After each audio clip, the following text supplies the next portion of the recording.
Close your eyes for a moment. Picture yourself standing in a bustling marketplace, the air thick with the scent of dried roots and crushed leaves. You hear the soft clink of bronze coins changing hands, the rhythmic grinding of a stone pestle against a mortar, and the distant hum of voices bartering for goods. It's a warm evening in Chang'an, the heart of ancient China during the Han Dynasty, nearly 2,000 years ago. The streets are alive with color silk robes and shades of crimson and jade, lanterns swaying gently in the breeze, casting golden light across wooden stalls. Somewhere nearby, a vendor calls out, offering a remedy for aching bones, while another promises a tonic to restore vitality. This is the world of ancient Chinese medicine, a realm where wisdom and danger walked hand in hand, where a single herb could save a life or end it. Tonight I invite you to step into this world with me, to explore a time when healing was an art, a mystery, and sometimes a gamble with fate. Let's wander through the crowded alleys of Chang'an, where the murmur of herbs tells stories of hope, peril, and the relentless human quest to conquer suffering. If you're enjoying this journey already, please consider subscribing to the channel. It helps me keep bringing these stories to life, and I'd love to have you along for the ride. The marketplace in Chang'an was more than a place to buy and sell. It was a crossroads of ideas, a melting pot where scholars, traders, and healers mingled under the watchful eyes of imperial guards. The city was vast, its walls stretching for kilometers, enclosing 1 million souls who lived, worked, and dreamed within its boundaries. At its heart lay the market, a labyrinth of stalls and workshops where the pulse of the empire beat strongest. Here, you could find anything spices from distant lands, silks carried along the Silk Road, and, most importantly for our story, medicines crafted from the earth itself. Roots, bark, flowers, and minerals were transformed into powders, pastes, and brews, each one promising to restore balance to a body out of harmony. The Chinese believed that health was a delicate dance between yin and yang, the opposing forces that governed all life. Too much heat in the body, and you'd fall ill with fever. Too much cold, and your strength would wither. The healers, the task was to guide you back to equilibrium, using the gifts of nature to nudge your spirit into alignment.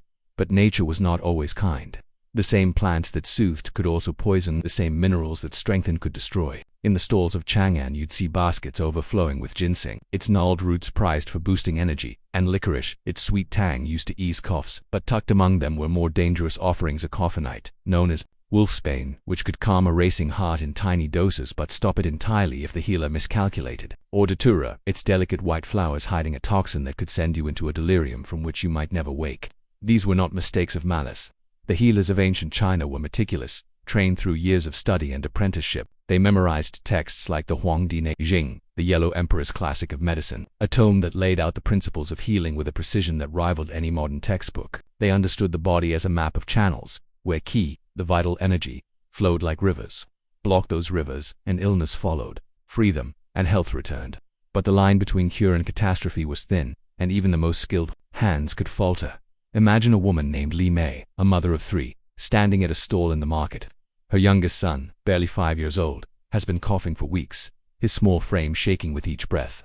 The air in their cramped home is damp, the winter cold seeping through the walls, and Li Mei is desperate. She's heard of a healer who sells a powder made from dried ginger and a rare mountain herb, said to warm the lungs and drive out sickness.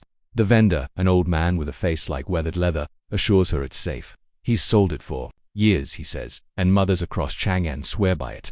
Li Mei hands over her last coins, clutching the small cloth packet as if it holds her son's life. She doesn't know that the mountain herb is laced with traces of a toxic root, harvested by mistake from a nearby valley. The vendor doesn't know either. He trusts his supplier, who trusts a forager, who didn't notice the slight difference in the plant's leaves. That night, Li Mei mixes the powder into hot water, coaxing her son to drink. At first he seems better, his cough softening. But by dawn, his breathing grows shallow, his skin pale. The toxin is working silently, unnoticed until it's too late. This was the reality of ancient Chinese medicine, not a tale of incompetence, but of a world where knowledge was hard-won and incomplete. The Chinese were pioneers, blending observation, philosophy, and experimentation into a system that was centuries ahead of its time. They mapped the body's meridians, developed acupuncture to stimulate qi, and catalogued thousands of plants and their effects. Their pharmacies were stocked with ingredients we still use today: ginger for nausea, turmeric for inflammation, goji berries for vitality. But their tools were limited. They had no microscopes to detect toxins, no chemical tests to purify their remedies. A healer's skill depended on memory, intuition, and the fragile chain of trust that stretched from the forest to the market stall. When that chain broke, the consequences could be devastating. Let's pause for a moment and picture the healer who sold Li Mei that powder. His name is Zhang Wei, a man in his 60s who spent his life studying the ways of herbs. His shop is a small wooden stall, its shelves lined with jars of dried leaves and powdered roots. The air inside is heavy with the scent of camphor and star anise, and a brazier glows in the corner, keeping the winter chill at bay. Zhang Wei is no charlatan.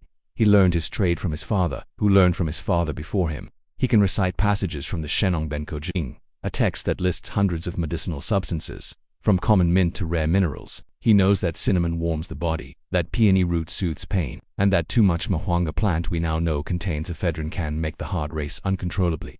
But he also knows his limits. The mountains are vast, the plants are many, and mistakes creep in like shadows. He prays to the gods each morning, asking for clarity, for the strength to do no harm. When he hears of Li Mei's son, his heart sinks. He retraces his steps, questions his supplier, and vows to be more vigilant. But the loss lingers, a reminder of the weight he carries. This is the world where stepping into a world of beauty and risk, where every remedy was a leap of faith. The ancient Chinese didn't just treat symptoms. They sought to understand the whole person, to weave body, mind, and spirit into a single tapestry. Their medicine was holistic in the truest sense, rooted in the belief that humans were part of nature, not separate from it. A healer didn't just prescribe a tonic. He listened to your pulse, studied your eyes, asked about your dreams. He might burn mugwort to cleanse the air, or place needles along your skin to redirect your ki. It was a deeply personal art, one that required trust on both sides. But trust could be betrayed, not by intent, but by the limits of human knowledge. A misidentified plant, a dose too strong, a mineral ground too finely. These were the unseen dangers lurking in every jar and packet. As we wander through Chang'an's market, let's take a moment to feel the pulse of this place. The cobblestones are worn smooth by countless feet. The air hums with life. A child laughs as she chases a stray dog between stalls. A scholar pauses to haggle over a scroll, his voice rising in mock indignation. And somewhere, a healer like Zhang Wei is measuring out a remedy, his hands steady but his heart heavy with responsibility. This is ancient China, a land of innovation and tradition, where the murmur of herbs carried both promise and peril. As we move deeper into this story, we'll meet others, emperors and peasants, charlatans and sages whose lives were shaped by the quest to heal. We'll uncover the secrets of potions that promised immortality but delivered death, of needles that soothed and needles that harmed. And we'll ask ourselves, what does it mean to seek balance in a world so unpredictable? For now, let's linger here, in the glow of the lanterns, with the scent of herbs on the breeze. The night is young, and there are more stories to tell. If you're enjoying this journey through ancient China, please subscribe to the channel. It's your support that keeps these tales alive, and I'm grateful to have you with me. Let's keep walking together into the heart of a world where healing was both a gift and a gamble, where every cure carried a shadow of risk. Picture yourself seated on a woven mat in a quiet courtyard, the morning sun filtering through a canopy of mulberry trees. A gentle breeze carries the scent of jasmine, and before you sits an old healer, his robes faded but his eyes sharp with wisdom. He pours tea from a clay pot, the steam rising in delicate curls, and begins to speak of qi, the life force that flows through all things. You're in ancient China, perhaps under the Han Dynasty, some 2,000 years ago, in a world where healing was not just science but philosophy, poetry, a way of seeing the universe. Last time, we wandered through the bustling market of Chang'an where herbs whispered promises of health and hidden dangers. Tonight, let's sit still and listen, as we uncover the wisdom of qi, the foundation of ancient Chinese medicine. This was a system built on balance, on the belief that harmony within the body mirrored harmony in the cosmos. But even this profound wisdom carried risks, for when balance tipped, the consequences could be deadly. Let's step into this world together, tracing the rivers of qi, and discover how a quest for healing could sometimes lead to harm. The ancient Chinese saw the body as a microcosm of the universe, a landscape of rivers, mountains, and winds, all connected by the invisible current of qi. Qi was more than energy. It was breath, spirit, the pulse of life itself. It flowed through channels called meridians, 12 main pathways that linked every organ, every muscle, every thought. When qi moved freely, you were healthy, your body and mind in tune like a perfectly strung lute.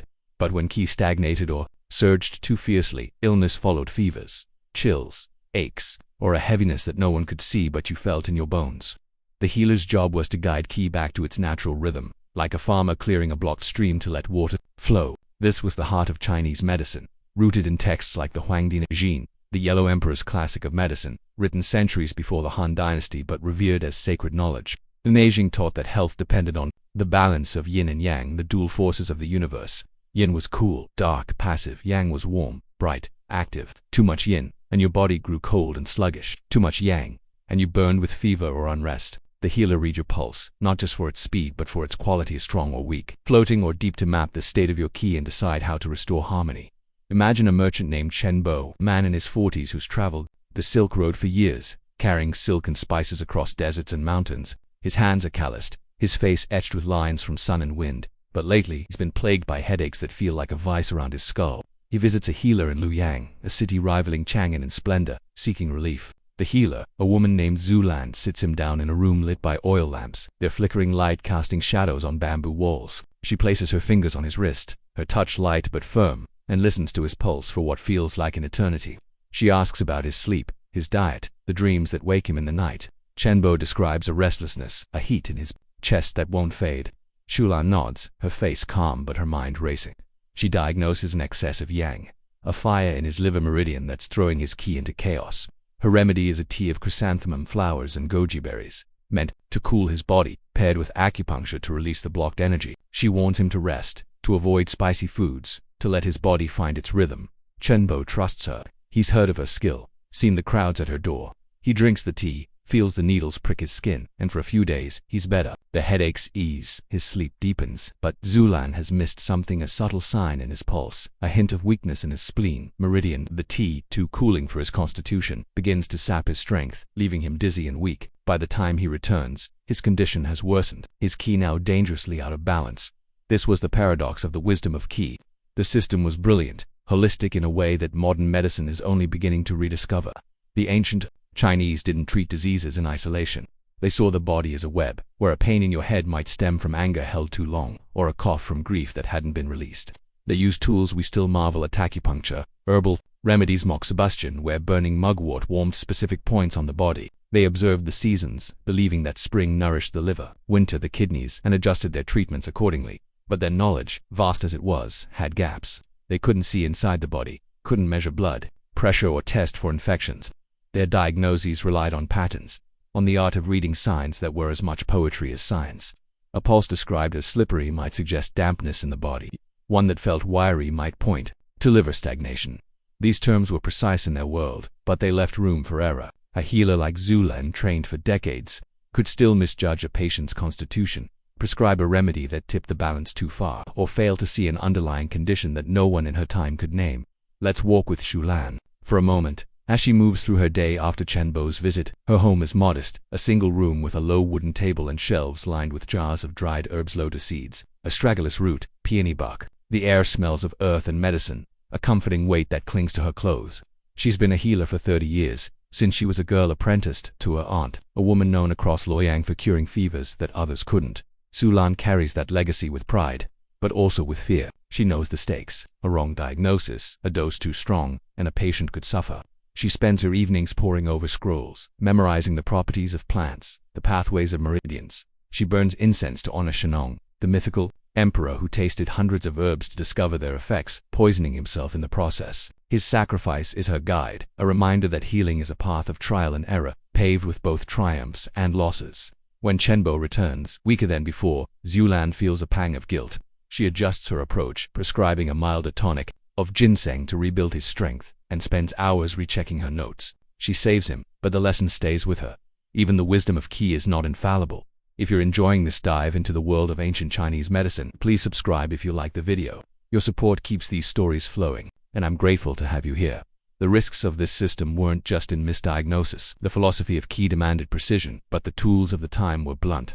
Herbs were gathered by hand, often from wild forests or remote mountains, where a toxic plant could be mistaken for a healing one. Dosages were measured with spoons or pinches, not scales, and varied from patient to patient. Acupuncture, while often safe, could cause pain or infection if needles weren't clean. A concept barely understood before germ theory, moxibustion, could burn the skin if the mugwort was held too close. And then there were the cultural beliefs woven into the system, ideas about fate, spirits, and the will of the heavens. A patient who didn't improve might be thought to have offended an ancestor, leading to rituals that delayed practical treatment. Yet these beliefs also gave the system its power, its ability to comfort and inspire hope. A healer didn't just offer medicine. She offered a story, a way to make sense of suffering in a world full of mysteries. As we sit in this courtyard, the tea now cool in our cups, let's reflect on the beauty of this wisdom. The ancient Chinese saw healing as an act of alignment, a way to bring the body into harmony with nature. They watched the stars, the tides, the cycles of the moon, and wove those rhythms into their medicine. They understood that a person was more than flesh, that emotions, environment, and spirit shaped health as much as any herb or needle. But they also lived in a world where every treatment was a gamble, where the line between balance and chaos was razor thin. Chenbo's story, Zulan's struggle, they remind us of the human cost of that gamble. As we move forward, we'll explore the herbs themselves, the potions brewed in Chang'an's markets, and the deadly mistakes that sometimes followed. For now, let's hold this moment, the quiet wisdom of Qi, and the fragile hope it carried in a world where healing was both art and risk. Step with me into the heart of Chang'an, where the sun hangs low, painting the sky in hues of amber and rose. The air hums with life-enders shouting, carts creaking, the clatter of bamboo baskets stacked high with goods. It's the year 150 of the Common Era, deep in the Han Dynasty. And we're standing in the Western Market, the beating pulse of one of the greatest cities on earth. The scent of roasted chestnuts mingles with the sharp tang of crushed herbs, and everywhere you look, there's movement, silk robes brushing past, children darting between stalls, a monk in saffron chanting softly as he weaves through the crowd. This is where ancient Chinese medicine came alive, where roots and leaves were transformed into remedies that promised to soothe, strengthen, or save. But beneath the market's vibrant chaos lay shadows, mistakes, missteps, and medicines that could turn deadly in an instant. Last time, we sat with a healer and learned the wisdom of Qi, the delicate balance that guided her craft. Tonight, let's lose ourselves in the sights and sounds of Chang'an's market, where every stall held a story and every remedy carried a risk. The Western Market was a world unto itself. Sprawling across hectares of cobblestone streets, its boundaries marked by towering wooden gates. By day, it was a riot of color and noise, with merchants from as far as Persia and India hawking their wares alongside local farmers and craftsmen. By night, lanterns cast a warm glow, and the market took on a quieter magic as healers and apothecaries worked late, grinding powders under the stars. At its core were the herb stalls, their tables laden with treasures from the earth's ginseng roots twisted like ancient fingers, dried chrysanthemum flowers glowing like tiny suns, bundles of licorice, root tied with twine. You could hear the rhythmic thud of pestles and mortar, the soft rustle of leaves being sorted, the occasional hiss of a brazier as a healer tested a new blend. These stalls were more than shops. They were pharmacies, laboratories, and sometimes confessionals where people came not just for cures but for hope. A farmer with a fever, a scholar with insomnia, a mother seeking relief for her child's cough, they all found their way here, trusting the market's bounty to set them right. Imagine a young man named Wang Jun, a cart driver who spends his days hauling grain from the countryside to Chang'an's storehouses. He's strong, broad-shouldered, but lately his joints ache and a stubborn cough has settled in his chest. The work never stops, and he can't afford to rest, so he makes his way to the market, his last few coins jingling in a cloth pouch. He stops at a stall run by a woman named Madame Gao, her hair streaked with gray, her hands quick as she measures out a powder. Her stall is a small island of order in the market's chaos, with jars neatly labeled and a faint scent of camphor in the air. Wang Jun explains his symptoms, his voice hoarse, and Madame Gao listens intently, her eyes narrowing as she considers. She offers him a remedy, a tea of dried astragalus root and mulberry leaf, meant to strengthen his lungs and ease the pain in his joints. She tells him to steep it in hot water each night for a week, promising he'll feel like himself again. Wang Jun nods, grateful, and hands over his coins. He doesn't see the faint trace of mold on the mulberry leaves, a mistake from a damp storage shed far up the supply chain. Madame Gao doesn't notice it either. She trusts her supplier, who trusts the farmer, who didn't check the leaves closely enough. That night, Wang Jun brews the tea, the steam warming his face as he drinks.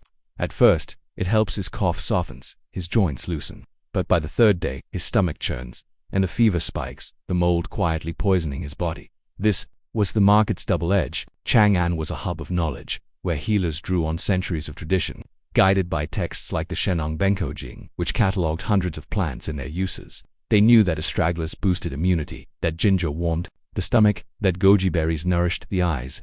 They blended these with precision, often tailoring remedies to a patient's unique needs, age, constitution, even the season. But the market was also a place of human error, where the sheer volume of trade made mistakes inevitable. Herbs were harvested from distant mountains, carried for kilometers by caravan, stored in warehouses, and sold by merchants who might not know their full history. A root could be misidentified, a batch contaminated, a dose miscalculated. The market's energy, its endless flow of goods and people, was its strength and its weakness. A single error could ripple outward, turning a remedy into a poison. Let's linger at Madame Gao's stall for a moment, as the market settles into its evening rhythm. Her hands move with practiced grace, sorting dried lotus seeds into a clay jar. She's been here for 20 years, since she was a young widow learning the trade to support her son. The market is her home, its noise as familiar as her own heartbeat. She knows every vendor by name, the spice merchant who always over, the silk trader with a laugh like thunder, the old monk who buys her herbs for his temple's medicines. She prides herself on her craft, on the families she's helped, the fevers she's broken, the pains she's eased. But she also knows the market's risks.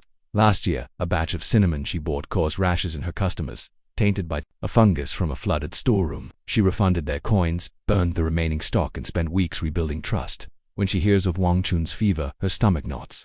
She visits his home, bringing a new remedy, licorice and peppermint, to calm his stomach, and stays to brew it herself, watching him drink. He recovers, slowly, but the scare lingers. Madame Gao vows to inspect every leaf, every root, with greater care. But she knows the market's chaos is bigger than any one person. The market wasn't just a place for herbs. It was a stage for ambition, innovation, and sometimes greed. Alongside, skilled healers like Madame Gao were peddlers with less scrupulous wares, tonics laced with mercury to invigorate the body, powders of crushed beetles sold as cures for infertility, even rare minerals ground into elixirs that sparkled but did little. These were the outliers, but they thrived in the market's bustle, where a smooth tongue could sell anything. Most vendors, though, were honest, driven by a genuine desire to help. They shared knowledge, trading recipes for salves or debating the best way to dry ginseng. They learned from travelers, who brought new plants from distant lands, and from scholars who studied the stars to predict which herbs grew strongest under certain moons. The market was a living library. Its knowledge passed through hands and voices, not just scrolls. But that same openness made it vulnerable. A new herb, poorly understood, could be hailed as a miracle before its dangers were known. A popular remedy could spread across the city, only to reveal its flaws when patients began to suffer. Picture the market now. As twilight deepens, the crowds thin, but the herb stalls glow with activity, their lanterns swaying in the breeze. A young girl buys a packet of fennel seeds for her grandmother's indigestion. A soldier haggles over a salve for a sword wound, wincing as he shifts his weight. Madame Gao is still at her stall, grinding a fresh batch of astragalus, her pestle steady despite the long day. The air carries a medley of scents: mint, star anise, the faint bitterness of wormwood. This is Chang'an at its most alive, a city where medicine was woven into daily life, where every stall held a piece of the human struggle to thrive. But it was also a place where trust was tested, where a single mistake could turn hope into harm. Wang Chun's story, Madame Gao's resolve, their threads in a larger tapestry, one that stretches across the empire and through centuries. As we step back from the market, let's carry its energy with us: the clatter of coins, the murmur of voices, the weight of choices made under flickering lanterns. This was where remedies were born, where the wisdom of ancient China met the mechanisms of human hands. In the chapters to come, we'll follow the herbs themselves, tracing their journey from mountain slopes to market stalls, and uncover the deadly secrets they sometimes held. For now, let's pause here, in the fading light, with the market's pulse still echoing in our ears. Chang'an was a place of miracles, but also of mistakes, and its story is far from over. Imagine a dusty road winding through the hills of ancient China. The year 160 of the Common Era, under the vast sky of the Han Dynasty.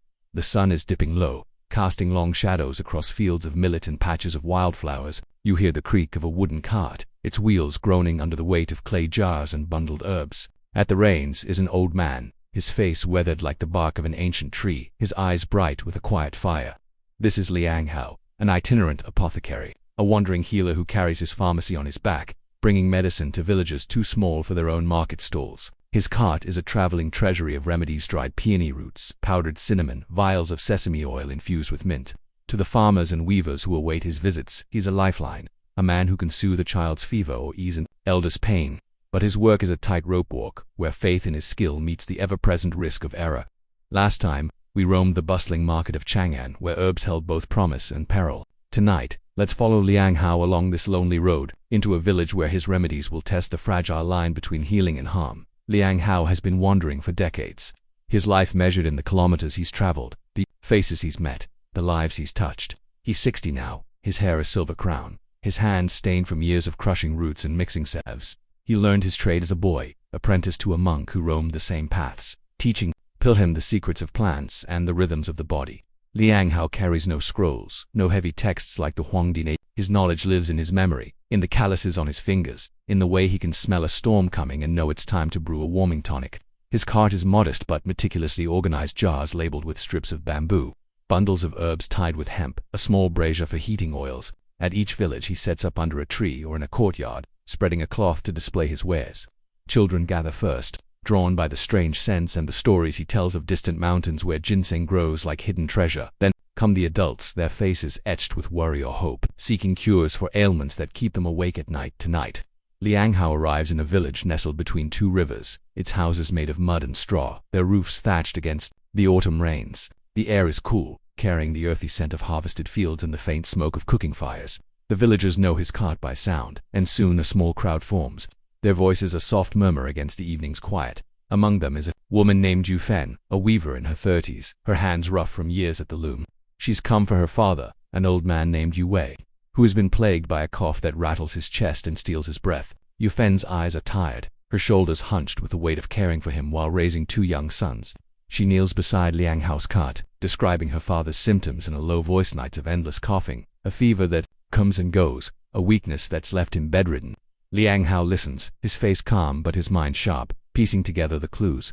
He pictures the old man's lungs, clogged with dampness, his key stagnant like a river dammed by debris. He reaches for a jar of dried coltsfoot, a plant known to ease coughs, and mixes it with honey and a pinch of ground licorice to soothe the throat. He hands Yu Fen a small packet, instructing her to brew it into a tea twice a day. His voice is steady, reassuring, and Yu Fen clutches the packet like a talisman, her faith in this stranger absolute. But Liang Hao's remedy carries a hidden flaw. The coltsfoot in his jar, harvested months ago from a hillside near Luoyang, was gathered too early, before its leaves fully matured. In its unripe state it contains traces of a toxin that can strain the liver, invisible to the eye and unknown to even the most skilled apothecary of the time. Liang Hao doesn't know this. He trusts the forager who sold him the batch, a man he's dealt with for years. The forager, in turn, trusts the hills, not noticing the subtle sheen on the leaves that mark them as unready.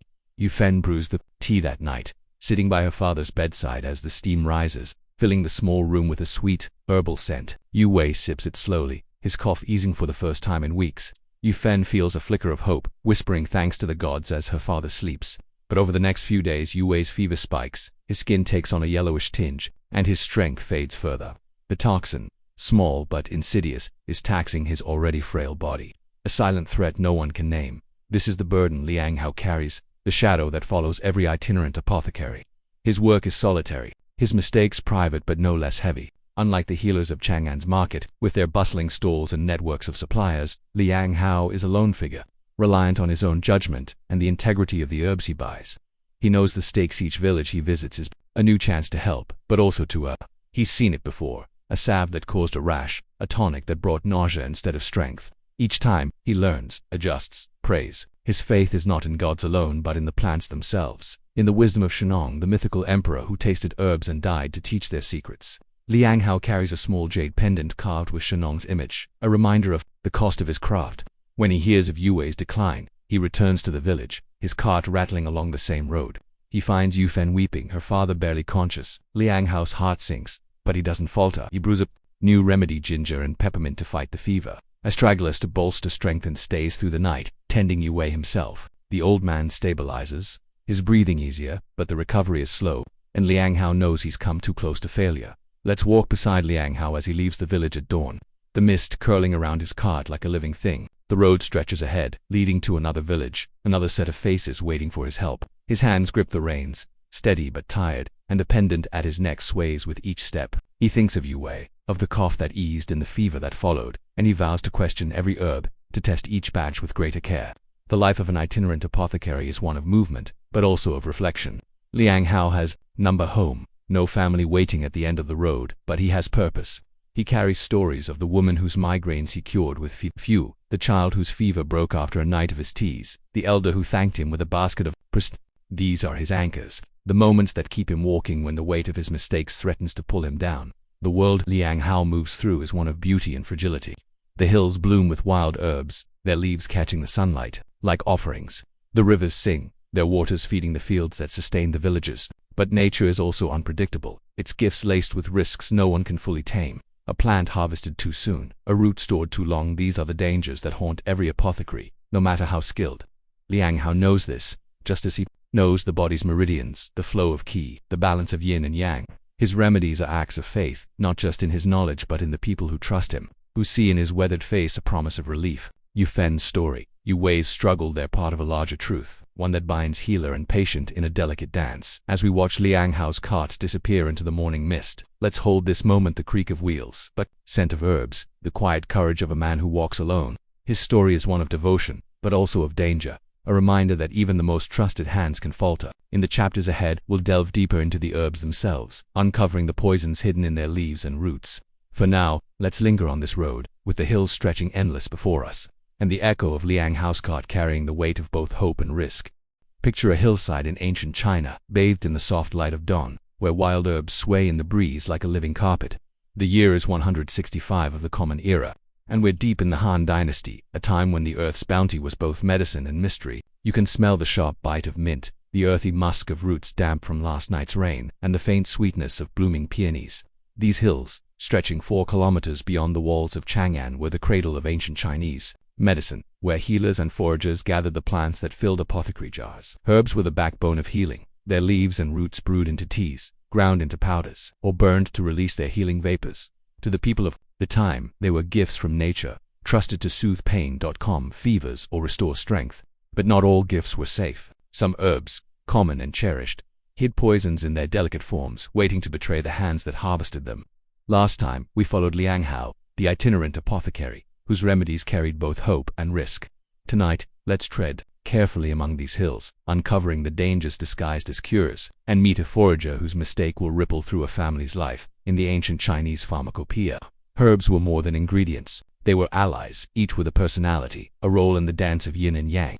The Shenong Bencao Jing, a revered text, listed hundreds of plants, dividing them into categories: superior herbs for long-term health, middle herbs for specific ailments, and inferior herbs for acute conditions, often with risks. Ginseng, with its gnarled roots, was a superior herb, prized for boosting qi, the body's vital energy. Licorice soothed the throat and harmonized other medicines. But even these trusted plants could turn treacherous. Take aconite, known as fuzai, a root used to warm the body and treat chills. In small doses, it was a miracle, easing the shivers of a winter fever, but a pinch too much could send the heart racing, then stop it entirely. Or consider mahuang, a shrub whose stems were brewed to clear the lungs. It worked wonders for asthma, but could cause tremors or sleeplessness if overused. These were not rare exotics. They were staples, found in every healer's kit, their dangers known but not always respected. The ancient Chinese had no microscopes, no way to isolate the alkaloids that made these plants deadly. Their knowledge came from trial and error, passed down through generations, often at the cost of lives. Let's meet a forager named Song Rui, a man in his late 20s, lean and quick, with hands calloused from digging roots. He lives on the outskirts of a small town, a day's walk from Chang'an, where he roams the hills to gather herbs for the market. Song Rui is no scholar, but he knows these slopes like a poet knows words. He can spot the feathery leaves of yarrow, good for wounds, or the delicate white flowers of buplurum used to calm the liver's fire. His mother taught him the trade, showing him how to test a plant's scent, how to feel its texture, how to avoid the toxic lookalikes that grew nearby. Song Rui prides himself on his care, his baskets always brimming with clean, well-chosen herbs. He sells to apothecaries in Chang'an who trust his eye, and his earnings keep his wife and infant daughter fed. But today, as he combs a hillside, thick with greenery, he's distracted. His daughter has been fussy, crying through the night, and sleep has eluded him. He reaches for a cluster of what he thinks is peony root, a common remedy for pain and inflammation, its reddish tubers prized for calming the blood. The light is fading, and he doesn't notice the slight difference in the leaves, the subtle sheen that marks this plant as a cousin. Not true peony, but a toxic impostor called mountain peony, laced with a compound that can cause seizures. Song Rui's basket, heavy with his day's work, reaches an apothecary named Madame Wei, a woman who runs a small stall in Chang'an's western market. She's known for her tonics, especially a peony-based tea that eases menstrual cramps and soothes joint pain. Madame Wei buys Song Rui's peony without hesitation. She's dealt with him for years, and his herbs are always reliable. She grinds the roots into a fine powder, mixing it with honey and dried chrysanthemum to mask the bitterness. The tea is popular, and by week's end, she's sold packets to dozens of customers. One of them is a woman named Lin Hua, a seamstress in her 40s, whose knees ache from years of sitting cross-legged at her work. Lin Hua has used Madame Wei's tea before, and it's always helped. So she brews a cup each evening, sipping it as she watches the stars from her courtyard. The tea tastes the same, its warmth spreading through her body, and at first her pain eases. But on the third night, her hands begin to tremble, then her whole body seizes, her breath catching as she collapses. Her husband, a potter named Lin Dao, finds her and carries her to a healer, his heart pounding with fear. The healer, a man named Master Shen, recognizes the signs of poisoning but can't pinpoint the cause. He burns mugwort to calm her qi and administers a charcoal paste to absorb the toxin. But Lin Hua's recovery is slow, her strength sapped for weeks. This is a silent danger of common herbs. Their familiarity bred trust, but their complexity hid risks. Peony root, or bai shao, was a cornerstone of Chinese medicine, used for everything from headaches to fever. But mountain peony, a close relative, was a poison, its effects unpredictable. The two plants grew side by side, their differences subtle, especially in twilight or to a weary eye. Song Rui's mistake was not carelessness but human frailty, a moment of distraction in a life of precision. The ancient Chinese knew these risks, and their texts warned of them. The Shenong Benka Jing cautioned that herbs must be harvested at the right time, in the right place, and prepared with care. But in a world without standardized measures or chemical tests, those warnings relied on the forager's skill, the apothecary's vigilance, and a measure of luck. A single misstep could turn a trusted remedy into a weapon, and the consequences fell not just on the patient but on everyone connected to the herb's journey. Let's stand with Song Rui now, as he learns of Lin Hua's collapse. He's at the market, delivering a new basket of herbs, when Madame Wei pulls him aside, her face pale. She describes the seamstress's symptoms, the healer's suspicions, and Song Rui feels a cold weight in his chest. He retraces his steps, returning to the hillside under a gray dawn, searching for the patch where he gathered the peony. When he finds the toxic imposter, its sleeves mocking his error, he sinks to his knees, the basket slipping from his hands. Song Rui is no healer, but he knows the stakes of his work. He's seen his herb save lives, a child's fever broken, an elder's pain eased. Now, he sees the other side, the harm his hands can cause. He visits Lin Hua, bringing a gift of ginseng tea as an apology. Though her husband's glare cuts deeper than words, Lin Hua survives, but Song Rui's confidence is shaken. He vows to work only in daylight, to double-check every plant, to carry his mother's old guidebook for reference. The hills, once his sanctuary, now feel like a maze of hidden threats. The story of Lin Hua, Song Rui, and the poison peony is a thread in the larger tapestry of ancient Chinese medicine. Herbs were the people's medicine, accessible when acupuncture or moxibustion required a specialist. They grew everywhere, on hills, in gardens, along riverbanks, and their use was woven into daily life. A mother might brew mint tea for a stomachache, a farmer chewed ginger to warm his body after a day in the fields. But this intimacy made the dangers all the more insidious. Aconite, mahuang, peony, these were not exotic poisons but everyday tools, their risks magnified by their ubiquity. Healers and foragers worked with care, guided by tradition and experience, but they were human, bound by the limits of their time. A misidentified plant, a dose too strong, a batch stored poorly, these were the cracks where poison slipped through as we leave the hillside. Let's carry the scent of those wild herbs with us, the promise and peril they held. The morning mist is lifting, revealing the endless green of the slopes, a reminder of nature's duality. Song Rui's mistake. Lin Hua's pain there, part of a world where healing was a craft of courage and caution, where every leaf could be a cure or a curse. In the chapters to come, we'll follow the trail of more dangerous substances, like mercury, used in the quest for immortality. For now, let's pause here, with the hills stretching before us, and the echo of a forager's footsteps, carrying the weight of trust and the shadow of risk. Close your eyes and imagine a dimly lit chamber, its walls of packed earth glowing faintly under the flicker of oil lamps. The air is heavy with the metallic temps of molten ore, the sharp bite of burning charcoal, and the faint sweetness of incense offered to the gods. We're in the year 170 of the Common Era, in a secluded compound on the outskirts of Luoyang, the eastern capital of the Han dynasty. Before us stands a man hunched over a bronze cauldron, his robes stained with soot, his hands trembling as he stirs a shimmering liquid. This is Wei Jun, an alchemist, a seeker of immortality whose potions are whispered to hold the secrets of eternal life. In ancient China, the quest for immortality was more than a dream. It was a science, a spiritual calling, pursued by emperors and scholars alike. But the path to eternity was paved with danger, and the gleaming elixirs of mercury that promised to defy death often brought it closer. Last time, we wandered the hills, uncovering the hidden poisons and common herbs. Tonight, let's step into Wei Chun's world, where ambition and alchemy collide, and a single sip could mean salvation or doomed. Up, the ancient Chinese believed that life could be extended, perhaps forever, by aligning the body with the cosmos. This belief was rooted in Taoism, a philosophy that saw immortality as a state of perfect harmony, where the body's qi merged with the eternal flow of the universe.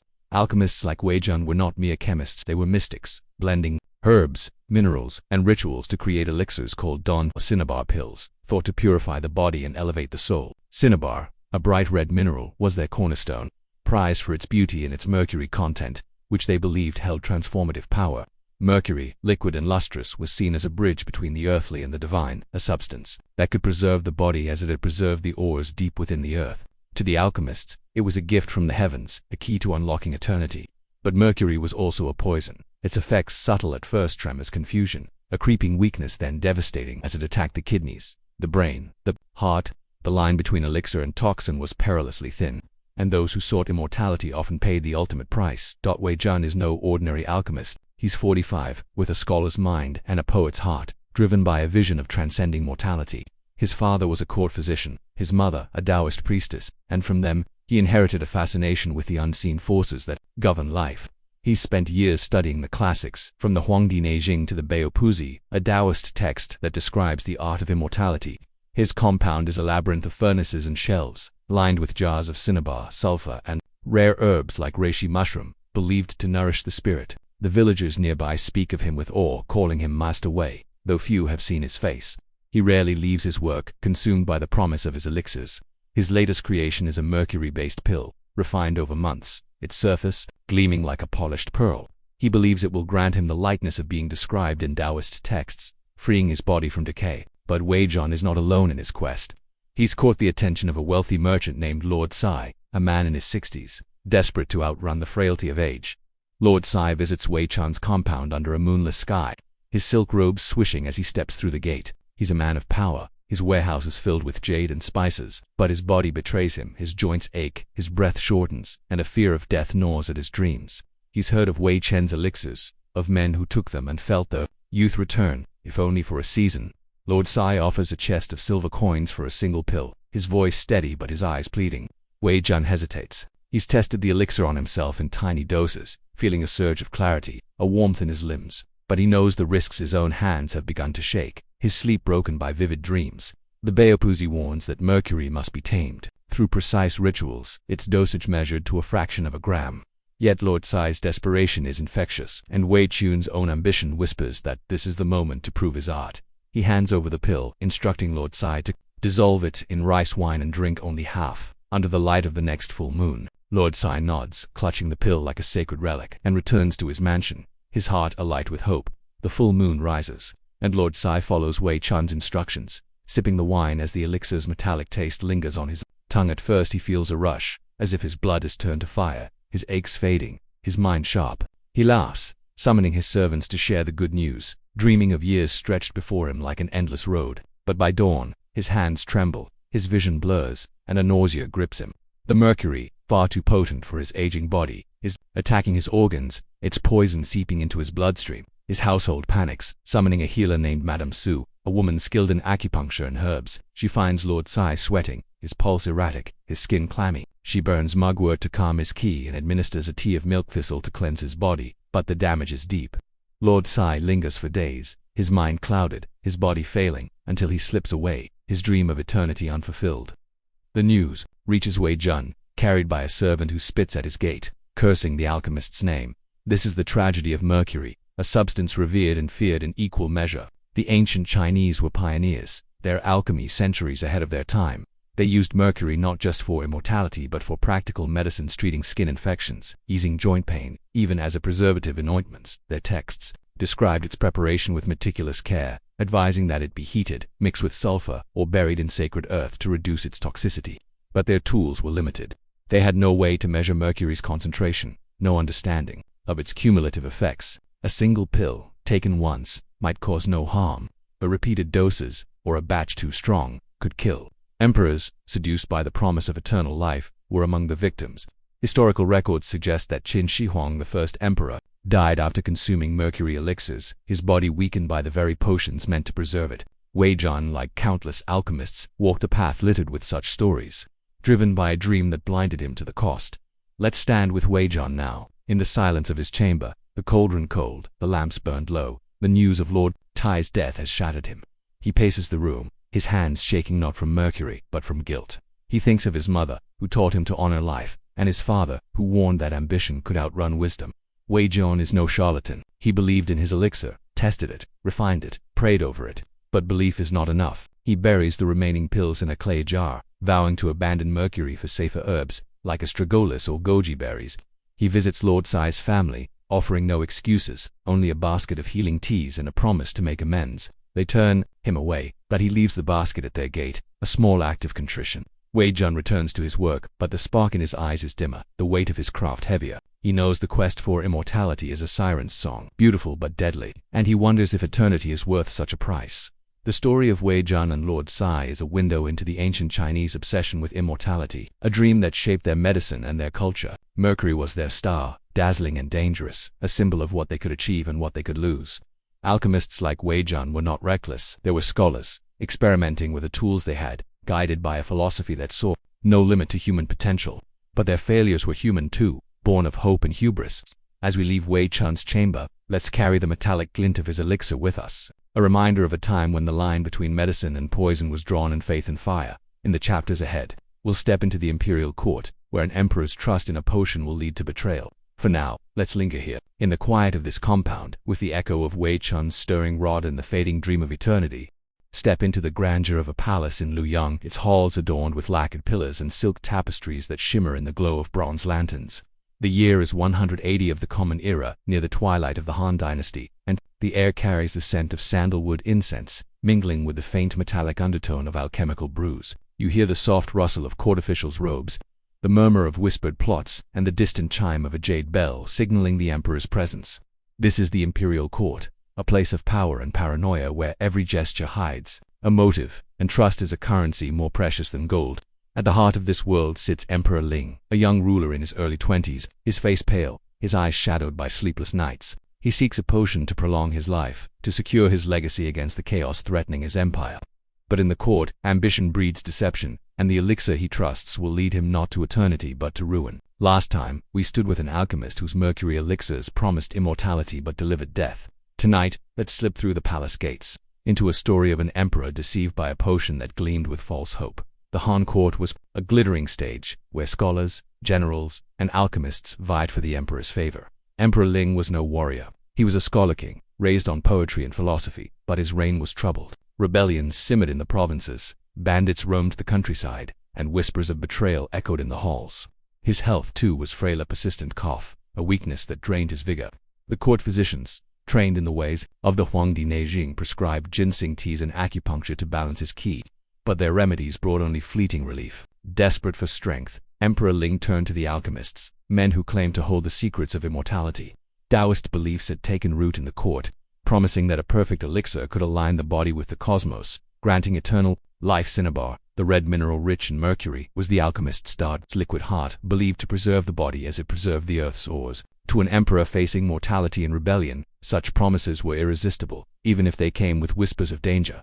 Enter Master Duan, a court alchemist in his 50s, with a silver tongue and eyes that gleam with cunning. He's no mere scholar, he's a performer, his robes embroidered with Taoist symbols, his voice smooth as polished jade. Master Duan has risen through the court by blending alchemy with flattery, presenting himself as a sage who can outwit death. His workshop, tucked in a corner of the palace, is a maze of furnaces and clay jars, where cinnabar is ground into powder, mixed with sulfur, and heated until it yields droplets of liquid mercury. He calls his latest creation the Pill of 9 Heavens, a small, glistening sphere that shimmers like a star.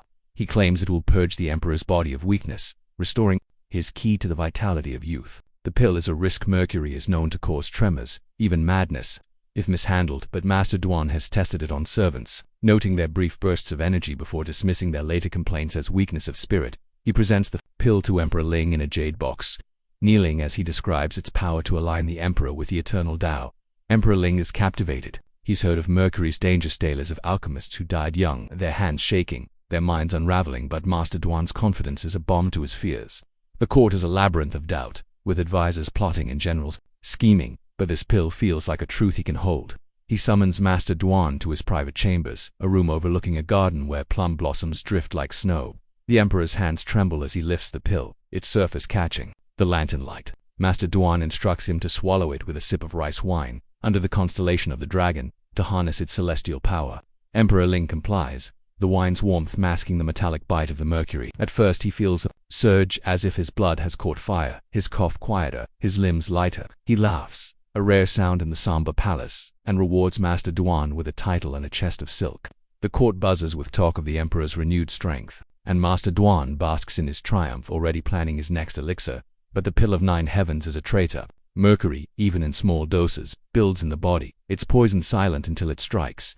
By the 3rd week, Emperor Ling's hands shake, his vision blurs, and a fog clouds his thoughts.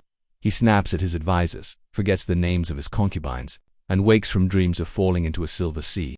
The court physicians are summoned, their faces grim as they read his pulse, now erratic, like a river in flood. They burn mugwort to calm his ki, administer charcoal to bind the poison, and brew teas of licorice and astragalus to bolster his strength. But the mercury has seeped too deep, damaging his kidneys, stirring his mind into confusion. The physicians whisper among themselves, suspecting the alchemist's pill but fearing to accuse a man so favored. Emperor Ling, caught in a haze, clings to the hope that the elixir needs time to work, that his weakness is a test of his resolve. He orders Master Duan to prepare another dose, his voice sharp with desperation. Master Duan, sensing danger, hesitates, but complies, knowing that refusal could mean exile or worse.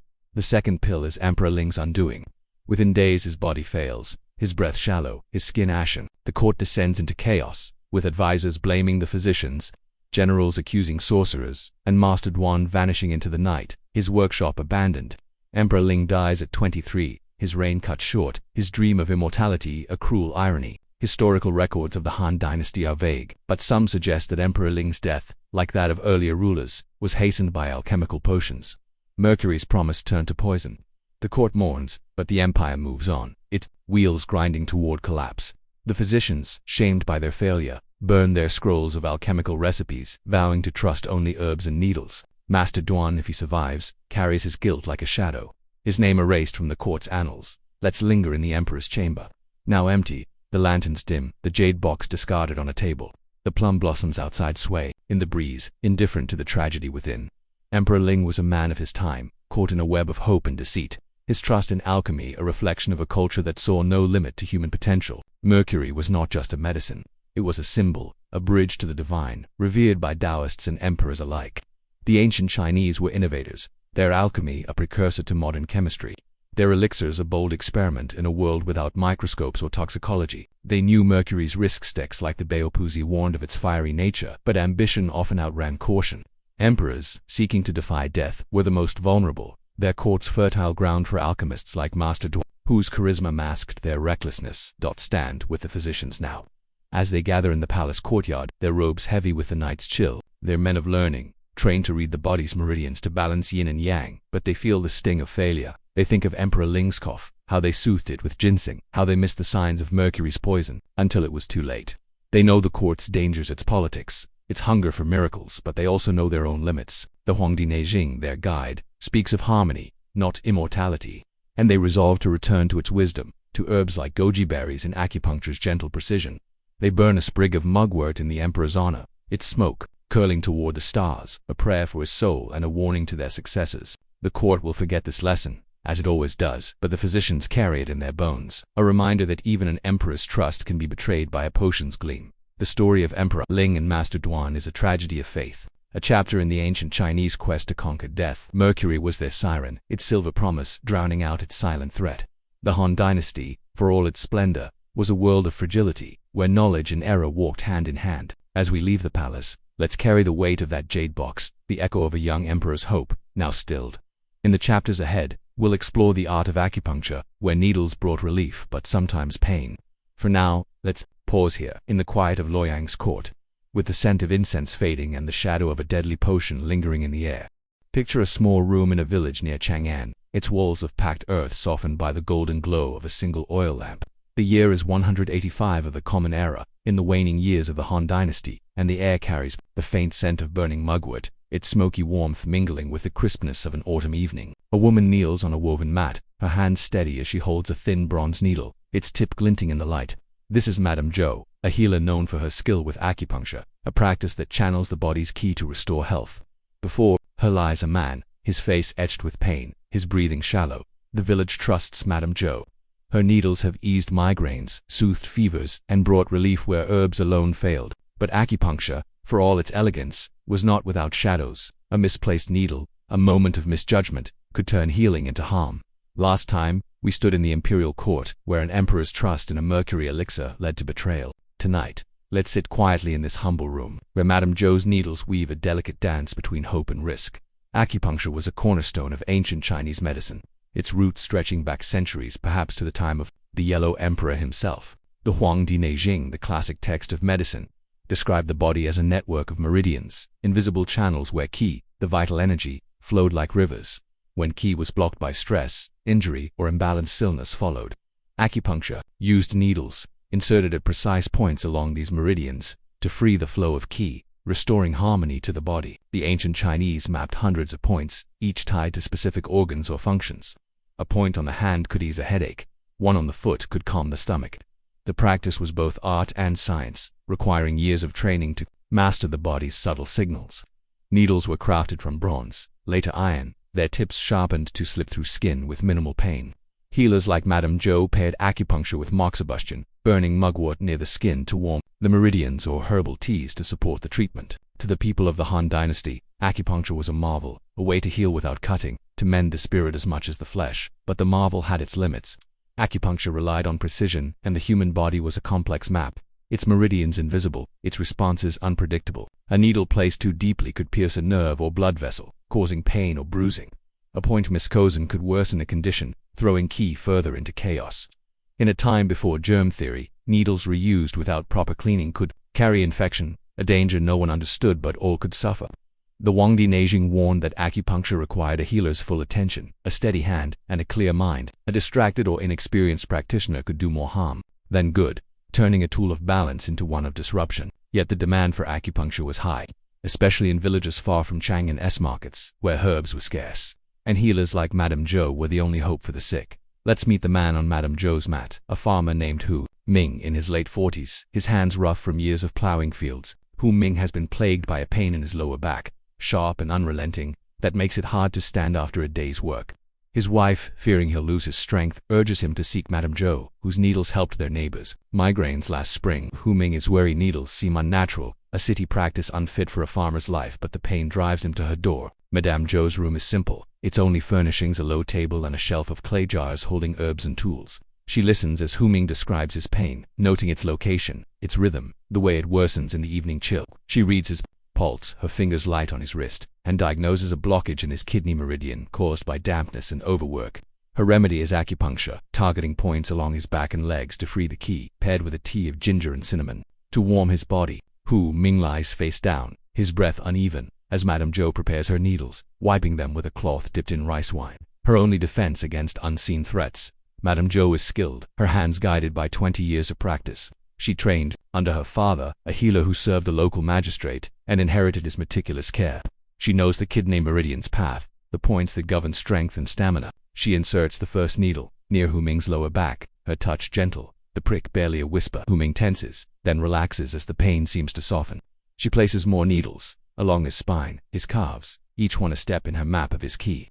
But Madame Zhou is tired. The village has been struck by a wave of fevers, and she's spent days tending children, brewing teas, burning moxa until her eyes ache. Her focus wavers, and one needle, placed near Hu Ming's hip, goes deeper than intended, grazing a nerve. Hu Ming gasps, a sharp pain shooting down his leg, but Madame Zhou, mistaking his reaction for normal discomfort, continues. She finishes the session, instructing him to rest and drink the tea, confident the treatment will work. Hu Ming leaves, limping slightly, hoping the new pain is a sign of healing. It isn't. By morning, Hu Ming's leg throbs, the nerve irritated, his back pain now joined by a burning sensation that keeps him from the fields. His wife, frantic, returns to Madame Zhou, who pales at the news. She visits Hu Ming, finding him pale, his face tight with pain. She recognizes her error: a needle too deep, a point too close to a sensitive nerve. The Huangdi Neijing describes such risks, advising caution near the body's deeper structures, but Madame Zhou's fatigue betrayed her. She acts quickly, using moxibustion to warm the area, hoping to calm the nerve, and brews a tea of peony root to ease the pain. She massages the meridian, her hands gentle, her voice soft with apologies. Hu Ming's pain begins to fade, but his trust is shaken, and the village whispers of Madame Zhou's mistake. She spends nights awake, replaying the session, vowing to rest before treating, to check each point twice. Hu Ming recovers, slowly, but the incident lingers, a scar on her reputation as much as on his body. This is the shadow of acupuncture, a practice as precise as it was profound. The ancient Chinese were visionaries, mapping the body's energy long before modern science understood nerves or circulation. Acupuncture could relieve pain, reduce fevers, even aid childbirth, its effects so powerful that it's still used today. But its success depended on the healer's skill, and no one was infallible. A needle misplaced by a centimeter could cause harm, especially in a weakened patient. Infections, though rare, could spread if needles were shared without care, a risk the Han dynasty couldn't name but suffered all the same. Healers like Madame Zhou worked with devotion, their hands guided by texts and tradition, but they were human, bound by fatigue, distraction, and the limits of their tools. Bronze needles, though finely crafted, were blunt compared to modern steel, and the body's responses varied, making each treatment a gamble, however small. Let's sit with Madame Zhou now, as she kneels in her room, the lamp burning low. The village sleeps, but she's awake, sorting her needles by candlelight, each one a reminder of her craft's weight. She thinks of her father, who taught her to see the body as a river, its currents delicate but strong. She thinks of Ming, his pain, her failure, his recovery, her redemption. Madame Zhou is no. She's eased countless ailments, from fevers to insomnia. Her needles a bridge to health. But this mistake has humbled her, sharpened her resolve. She burns a sprig of mugwort, its smoke a prayer for clarity, and vows to honor the Wangdine call for precision. The village will forgive her, in time, but she carries Ming's pain like a stone, a lesson etched in her hands. The story of Madame Zhou and Ming is a glimpse into acupuncture's duality, its power to heal, its potential to harm. The ancient Chinese saw the body as a cosmos, its meridians a map of stars, and acupuncture was their way to navigate it. But even stars can mislead, and even the steadiest hands can falter. As we leave Madame Zhou's room, let's carry the faint glow of her lamp, the quiet prick of her needles, a reminder of a time when healing was both miracle and risk. In the chapters ahead, we'll explore the philosophy of yin and yang, and the dangers of chasing perfect balance. For now, let's pause here, in the stillness of this village, with the scent of mugwort lingering and the echo of a healer's resolve. Imagine a quiet village square at dusk, where the last rays of sunlight spill across a courtyard of packed earth, warming the faces of families gathered around a low fire. The year is 190 of the Common Era, in the fading light of the Han Dynasty, and the air carries the scent of rice steaming in clay pots, mingled with the faint bitterness of herbal brews simmering nearby. A woman stands at the edge of the square, her silhouette framed by the glow of a lantern, her hands clutching a basket of dried herbs. This is Madame Liang, a healer whose name is spoken with reverence in this corner of ancient China. She's known for her ability to read the body's balance, to sense the interplay of yin and yang, the dual forces that shape health and life. To the villagers, she's a guide, restoring harmony where sickness has sown chaos. But the philosophy of yin and yang, for all its wisdom, was a delicate art, and missteps could tip balance into ruin. Last time, we sat with a healer whose acupuncture needles faltered in a moment of fatigue. Tonight, let's join Madame Liang in this village, where her quest for balance will test the limits of trust and reveal the hidden price of harmony.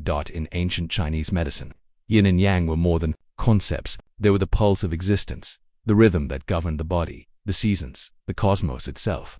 Yin was the cool, dark, receptive force. Think of moonlight, water, or rest. Yang was the warm, bright, active force, sunlight, fire, movement. Health was a dance between the two, a state where neither overwhelmed the other. The Huangdi Neijing, the cornerstone of medical thought, taught that illness arose when yin and yang fell out of step. Too much yin, and the body grew cold, sluggish, heavy with dampness. Too much yang, and it burned with fever, agitation, or dryness. Healers like Madame Liang were trained to read these signs, using the patient's pulse, tongue, and demeanor to diagnose imbalance. A weak pulse might signal deficient yang, calling for warming herbs like ginger.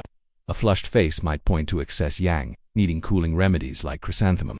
The goal was harmony, but the path was narrow, and the body's signals could be as cryptic as a poet's verse. Madame Liang is in her 50s, her hair streaked with silver, her eyes sharp from years of watching the world's subtle cues. She learned her craft from her grandmother, a healer who could diagnose a fever by the sound of a cough. Madame Liang's home is a modest hut, its shelves lined with jars of lotus seeds, astragalus, and dried mint, each chosen to nudge yin or yang into alignment. She believes in the Neijing's wisdom, but she also trusts her intuition, honed by decades of listening to patient stories. Tonight she's been called to treat a young woman named Sayun, a potter's daughter in her early 20s, whose health has faltered since the birth of her son. Sayun is pale, her hands cold, her voice barely above a whisper. She complains of dizziness, fatigue, and a chill that no blanket can warm. Madame Liang sits beside her, in a room lit by a single candle, its flame dancing on the walls. She presses her fingers to Sayun's wrist, feeling a pulse that's faint, like a stream slowed by winter ice. She studies her tongue, pale and coated, and listens as Sayun describes sleepless nights and a heaviness in her chest. Madame Liang diagnoses a deficiency of yang, a lack of the body's warming fire, likely from the strain of childbirth and poor rest. Her remedy is a tonic of dried aconite known as fuzi, a potent root that kindles yang, paired with cinnamon to warm the meridians.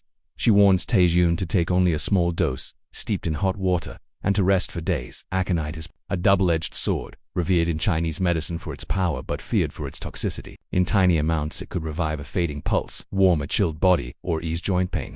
but its alkaloids, unknown to the ancients, were deadly in excess, capable of causing heart palpitations, paralysis, or death. The Shenong Benko Jing, the herbal guide, listed aconite as an inferior herb, to be used with caution. Its preparation, a ritual of boiling and drying to reduce its poison. Madame Liang knows this, her hand steady as she measures a pinch of the powdered root, her mind reciting her grandmother's warnings. She trusts her judgment, but she's unaware that Tsai Yun's body is more fragile than it seems. The young mother's qi is not just deficient in yang but also in blood, a condition that makes her sensitive to aconite's intensity. Madame Liang hands her the tonic, a small clay vial, and instructs her to sip it slowly over 3 days. Tai Yin nods, her faith in Madame Liang absolute, and returns to her home, where her infant son sleeps in a cradle of woven straw. The first sip of the tonic brings a flicker of warmth to Tai Yin's hands, a lightness she hasn't felt in months. She smiles, rocking her son, dreaming of days when she chased him through the fields. But by the second day her heart races, her breath shortens, and a numbness creeps into her fingers. The aconite, even in a small dose, is too strong for her weakened state, its heat overwhelming her fragile balance. Her husband, a potter named Saibo, finds her gasping, her face flushed, and carries her back to Madame Liang, his voice breaking with fear. Madame Liang's heart sinks as she recognizes the signs of aconite poisoning, rare but unmistakable. She acts swiftly, brewing a tea of licorice and mung bean to counteract the toxin, while burning mugwort to calm Tsai Yun's qi. She must her meridians whispering prayers to Shenong, the mythical herbalist, for guidance. Cayenne stabilizes her breathing steady, but her recovery is slow, her body drained by the ordeal. The village, once quick to praise Madame Liang, now murmurs of her error, their trust shaken by the near loss of a young mother. This is the price of balance, the risk of wielding yin and yang in a world where the body's truths were half seen. The ancient Chinese were visionaries, their philosophy of duality a lens that revealed the body's interconnectedness. They saw health as a cycle, tied to the seasons, the emotions, the stars. A healer didn't just treat a symptom. She treated a life, weaving diet, herbs and rest into a tapestry of care. But the tools of the time were blunt. Aconite, like many herbs, was a gamble, its effects varying from person to person. The Neijing urged healers to know the patient's root. But without blood tests or modern diagnostics, that root was often guessed. Madame Liang's mistake was not negligence but the limit of her knowledge, a misreading of Tsai Yun's delicate state. The philosophy of yin and yang was profound, but its application was fragile, a balance as easily disrupted as a pebble in a stream.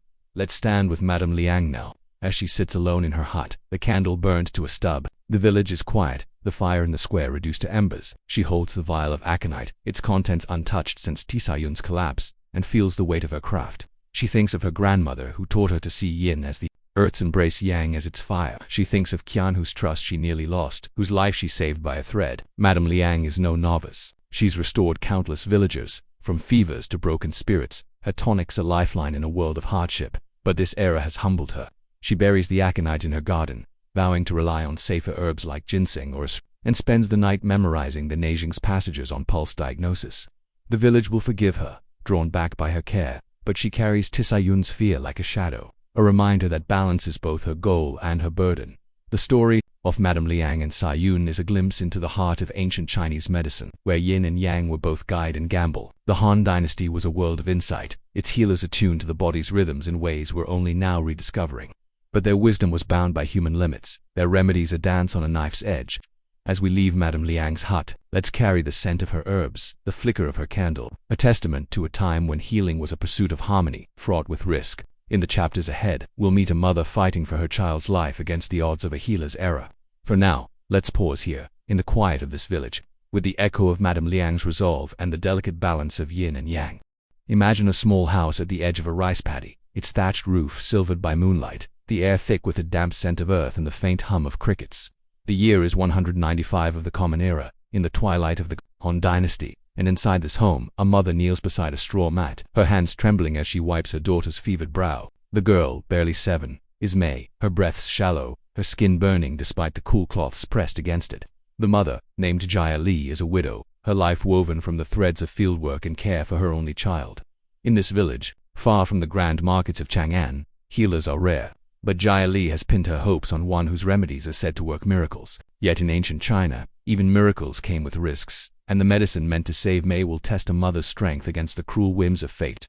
Last time, we stood with a healer whose pursuit of yin and yang balance faltered under human limits. Tonight, let's sit with Jia Li in the quiet of this fragile night, where love and desperation collide with the dangers of a healer's craft. Fevers were a constant shadow in the Han dynasty, especially in rural villages where damp, fields-bred illness and clean water was a luxury. The ancient Chinese understood fevers as an excess of yang, a fire in the body that disrupted the balance of qi, the vital energy. The Huangdi Neixing, their medical guide, described treatments to cool the body, herbs like buplurum to clear heat, acupuncture to release blocked qi, or teas of mint to soothe the spirit. Healers were trained to read the fever's nature through the pulse, the tongue, the eyes, tailoring remedies to the patient's constitution. But children were fragile, their qi delicate, and fevers could turn deadly with terrifying speed. In villages like Jialis, where apothecaries were days away, a single healer was both savior and judge, their knowledge a lifeline stretched thin by the limits of the time. Herbs were often gathered locally, their quality uneven, and dosages were measured by instinct as much as by rule. A healer's mistake, however small, could tip a child's fate from recovery to ruin. Jai Li has not slept in 3 days, her eyes red from tears and exhaustion. May's fever began as a flush, a restlessness that Jai Li hoped would pass with rest and warm broth. But by the second day, May's skin burned, her small body trembling, her voice lost to whimpers. Jai Li tried what she knew: cool water, a paste of crushed mint leaves, but nothing worked. The village healer, Master Guo, is her last hope.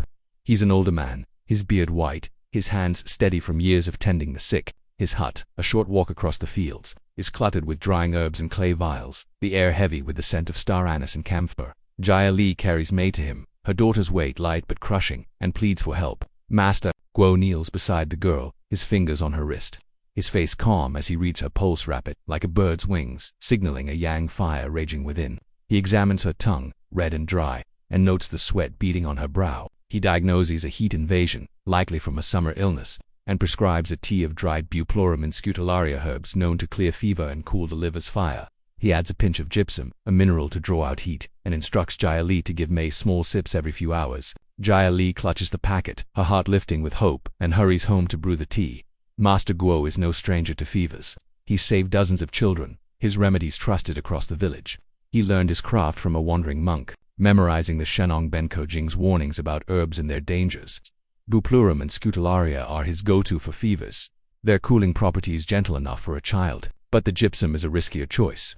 In Chinese medicine, it was used to quench intense heat, but its mineral nature could overwhelm a weak constitution, especially in a child as frail as May.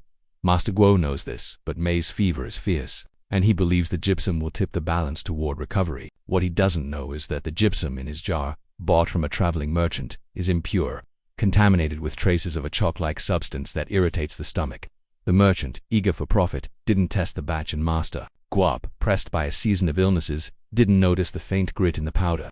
He hands Jai Li the remedy with confidence, his voice a steady anchor, and she trusts him as she's trusted him to ease her own aches in years past. Jai Li brews the tea that night, the steam rising like a prayer in the dim light of her home. She cradles May, coaxing her to sip the bitter liquid, its warmth a contrast to the girl's burning skin.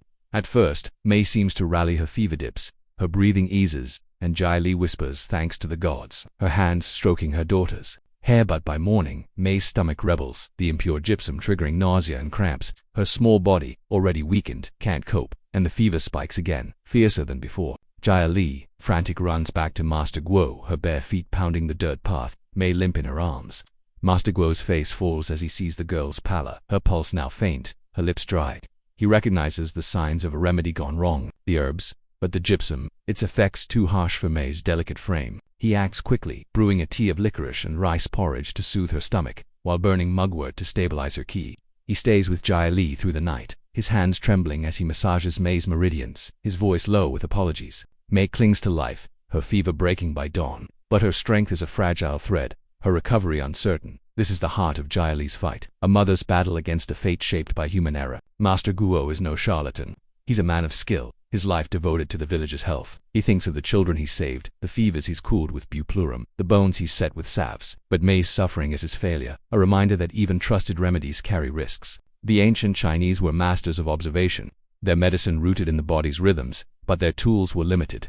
Minerals like gypsum were potent but unpredictable, their purity a matter of chance in a world without chemical tests. The Shenong Benko Jing cautioned that minerals must be used sparingly, especially in children. But Master Guo, caught in the urgency of May's fever, misjudged her resilience. His mistake was not ignorance but the pressure of a moment, the weight of a village's trust pressing on his shoulders. Let's kneel with Jai Li now. As she watches Mei sleep, the girl's chest rising and falling, each breath a victory.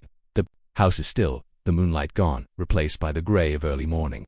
Jia Li's hands are steady, but her heart is a storm of relief and fear. She thinks of her husband, lost to a flood years ago, and how Mei is her world, her reason to rise each dawn.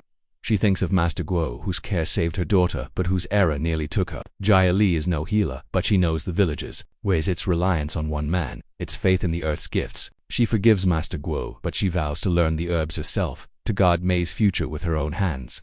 Master Guo in his hut sorts through his gypsum, discarding the tainted batch, his face heavy with guilt. He burns incense to Shannon, praying for wisdom, and resolves to use only herbs for children, their gentleness a safer path. The village will need him again, but Mei's fever has changed him. A lesson carved in the quiet of a long night. The story of Jia Li and Mei is a testament to the ancient Chinese fight against illness, a struggle waged with love and imperfect knowledge. Fevers were a common enemy, but the remedies, herbs, minerals, hope were a double-edged sword. The Han Dynasty was a world of resilience, its people bound to the land and its cycles, but also to its risks. As we leave Jia Li's home, let's carry the warmth of her touch, the faint bitterness of the tea, a reminder of a time when healing was a mother's defiance against fate. In the chapters ahead, we'll uncover the deadly minerals used in pursuit of long life. For now, let's pause here, in the stillness of this house, with the echo of Mei's breath and the strength of a mother's love. Step into a scholar's study in the heart of Luoyang, where scrolls are stacked high against walls of polished wood, and the air hums with the scent of ink and sandalwood. The year is 200 of the Common Era, in the fading days of the Han Dynasty, and a single bronze lamp casts a warm glow over a low table, where a man pores over an ancient text. This is Scholar Ren, a man in his late 50s, his beard flecked with gray, his eyes burning with a hunger for knowledge and for time. In ancient China, the pursuit of longevity was a noble calling, a blend of science, philosophy, and faith. In the earth's hidden gifts, minerals like arsenic, ground into shimmering powders, were prized for their power to extend life, to strengthen the body against the ravages of age. But these same minerals, revered as elixirs, were poisons in disguise, their promise of vitality laced with death. Last time, we knelt with a mother fighting to save her daughter from a fever's grip. Tonight, let's sit with Scholar Ren, in the quiet of his study, where his quest for longevity will lead him to a potion that gleams with danger. The ancient Chinese saw minerals as the bones of the earth, eternal and potent, capable of imparting their strength to the human body. The Shenong Benko Jing, the herbal and mineral guide, listed substances like cinnabar, realgar, and orpiment and yellow compounds rich in mercury and arsenic among the superior remedies for long life. Taoist alchemists, inspired by texts like the Baopuzi, believed these minerals could purify the body, aligning its ki with the cosmos to defy decay. Arsenic, often found in realgar, was especially prized in tiny doses. It was thought to invigorate the blood, clear the skin, and ward off weakness. Healers used it sparingly, mixing it with herbs like ginseng or licorice to temper its intensity, crafting pills that sparkled like jewels. But arsenic was a silent killer, its effects cumulative, building in the body until they unleashed nausea, tremors, or organ failure. The ancient Chinese had no tools to measure its toxicity, no knowledge of its chemical nature. Their faith in minerals came from observation and tradition, but also from a culture that saw immortality as within reach, especially for the learned and devout. Scholar Ren is no alchemist, but he's a man of means. His study filled with scrolls from across the empire, poetry, history, and Taoist treatises on the art of long life. He's spent his life teaching young nobles, his voice steady as he recites the classics, but age has begun to claim him.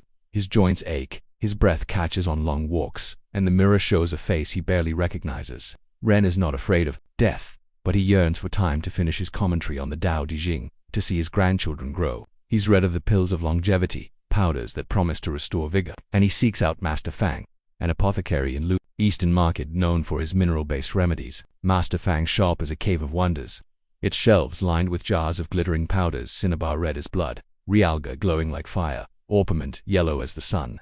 The air smells of sulfur and earth, and a small furnace hums in the corner, its heat a reminder of the alchemist's craft. Ren describes his ailments, his voice earnest, and Master Fang listens, stroking his beard, his eyes gleaming with confidence.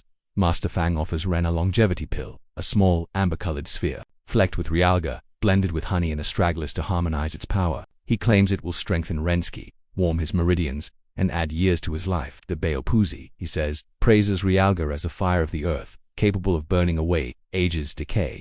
Ren hesitates, tales of poisoned alchemists linger in his mind, but Master Fang's assurance, backed by years of serving Luoyang's elite, sways him. The apothecary warns that the pill must be taken sparingly, once every 10 days, dissolved in warm wine to ease its passage. Ren pays a handful of silver coins, clutching the pill as if it holds the future, and returns to his study. His heart alight with possibility, he imagines himself strong again, his pen flowing across parchment, his legacy secured. Under a crescent moon he swallows the pill, the wine's sweetness masking the mineral's bitter edge. At first he feels a warmth, a clarity, as if his blood has awakened. He writes late into the night, his aches forgotten, and thanks the gods for Master Fang's wisdom. But arsenic is a patient poison, its harm hidden in its sparkle. The realga in Ren's pill, though carefully dosed, begins to build in his body, its traces too potent for his aging frame. By the third dose, his hands tremble, his stomach churns, and a fog clouds his thoughts. He dismisses it as fatigue, pushing himself to write, to prove the pill's worth. Master Fang, unaware of the danger, sells more pills, trusting the recipes passed down by his teacher. But Ren's condition worsens, his skin pales, his breath grows short, and a sharp pain grips his abdomen. His daughter, a young woman named Ren Zhu, finds him slumped over his desk, his scrolls scattered, and calls for a healer. Madame Dao, a physician skilled in herbs, arrives at the study, her face grim as she reads Ren's pulse. Now weak and erratic, like a fading drumbeat, she recognizes the signs of mineral poisoning, having seen it in nobles chasing longevity. She brews a tea of mung bean and licorice to flush the toxin, burns mugwort to stabilize his ki, and prays to Shenong for mercy. But the arsenic has done its work, damaging Ren's liver and kidneys, and he slips into a haze, his voice lost to murmurs of poetry. This is the tragedy of the longevity pills. A dream born of ancient China's brilliance and blinded by its limits. The Han dynasty was a golden age of inquiry, its alchemists and healers pushing the boundaries of medicine. Minerals like arsenic were not used lightly. The Shenong Benkajing cautioned that realga was warming but fierce, to be balanced with cooling herbs. But the allure of long life, especially for men like Ren, was a siren's call, drowning out warnings. Arsenic's effects were unpredictable, varying by dose, preparation, and the patient's health. A young man might tolerate it. An elder like Ren, with weaker organs, could not. The ancient Chinese lacked the means to purify minerals, relying on crude furnaces and visual checks. A batch of realga contaminated with higher arsenic levels could turn a remedy into a death sentence, and no one would know until it was too late. Let's sit with Renzu now. As she keeps vigil by her father's side, the lamp burning low, the scrolls untouched, her hands clutch his, cold despite the blankets, and her eyes trace the lines of a face that taught her to read, to dream. She thinks of his stories, his laughter, his stubborn hope for more time. She thinks of Master Fang, whose pill promised life but stole it, and feels a surge of anger, tempered by grief. Madame Dao stays with her, offering teas and quiet words, but Ren's life fades, his breath stopping as dawn breaks over Lu. Young Renzu buries him in the hills, with a scroll of his poetry, and confronts Master Fang, her voice steady but sharp. The apothecary, shaken, insists he follow tradition, but Renzu's loss is a mirror to his error. He discards his realga, vowing to stick to herbs like goji berries, and burns incense for Ren's soul, his confidence fractured. Renzu, now the keeper of her father's work, vows to finish his commentary, her pen a tribute to his memory. The story of Scholar Ren and the arsenic pill is a chapter in ancient China's quest for longevity, a pursuit that blended wisdom with hubris. Minerals were the earth's secrets, revered for their permanence, but their power was a double-edged sword. The Han dynasty's healers were innovators, their alchemy a step toward modern science, but their mistakes were human, born of faith in the unattainable. As we leave Ren's study, let's carry the glow of his lamp, the weight of his scrolls, a reminder of a time when the promise of long life could cost everything. In the chapters ahead, we'll meet a village healer whose era ripples through a community. For now, let's pause here, in the silence of this room, with the echo of Ren's pen and the shadow of a deadly mineral. Picture a village nestled in a valley, where the morning mist clings to fields of rice and the rooftops of mud brick homes glow faintly in the dawn.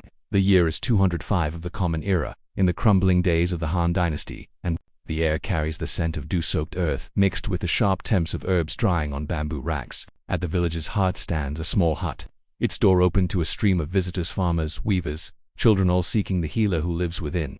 This is Master Chen, a man in his 60s, his hands gnarled from years of grinding roots, his eyes kind but heavy with the weight of countless ailments.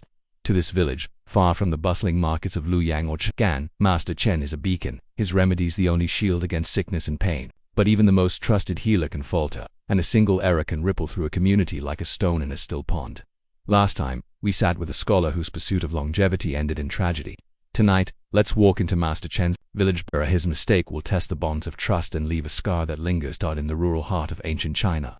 Healers like Master Chen were more than physicians, they were pillars of their communities, blending medicine with wisdom, comfort, and ritual. The villagers relied on him to treat fevers, mend wounds, and soothe the aches of long days in the fields.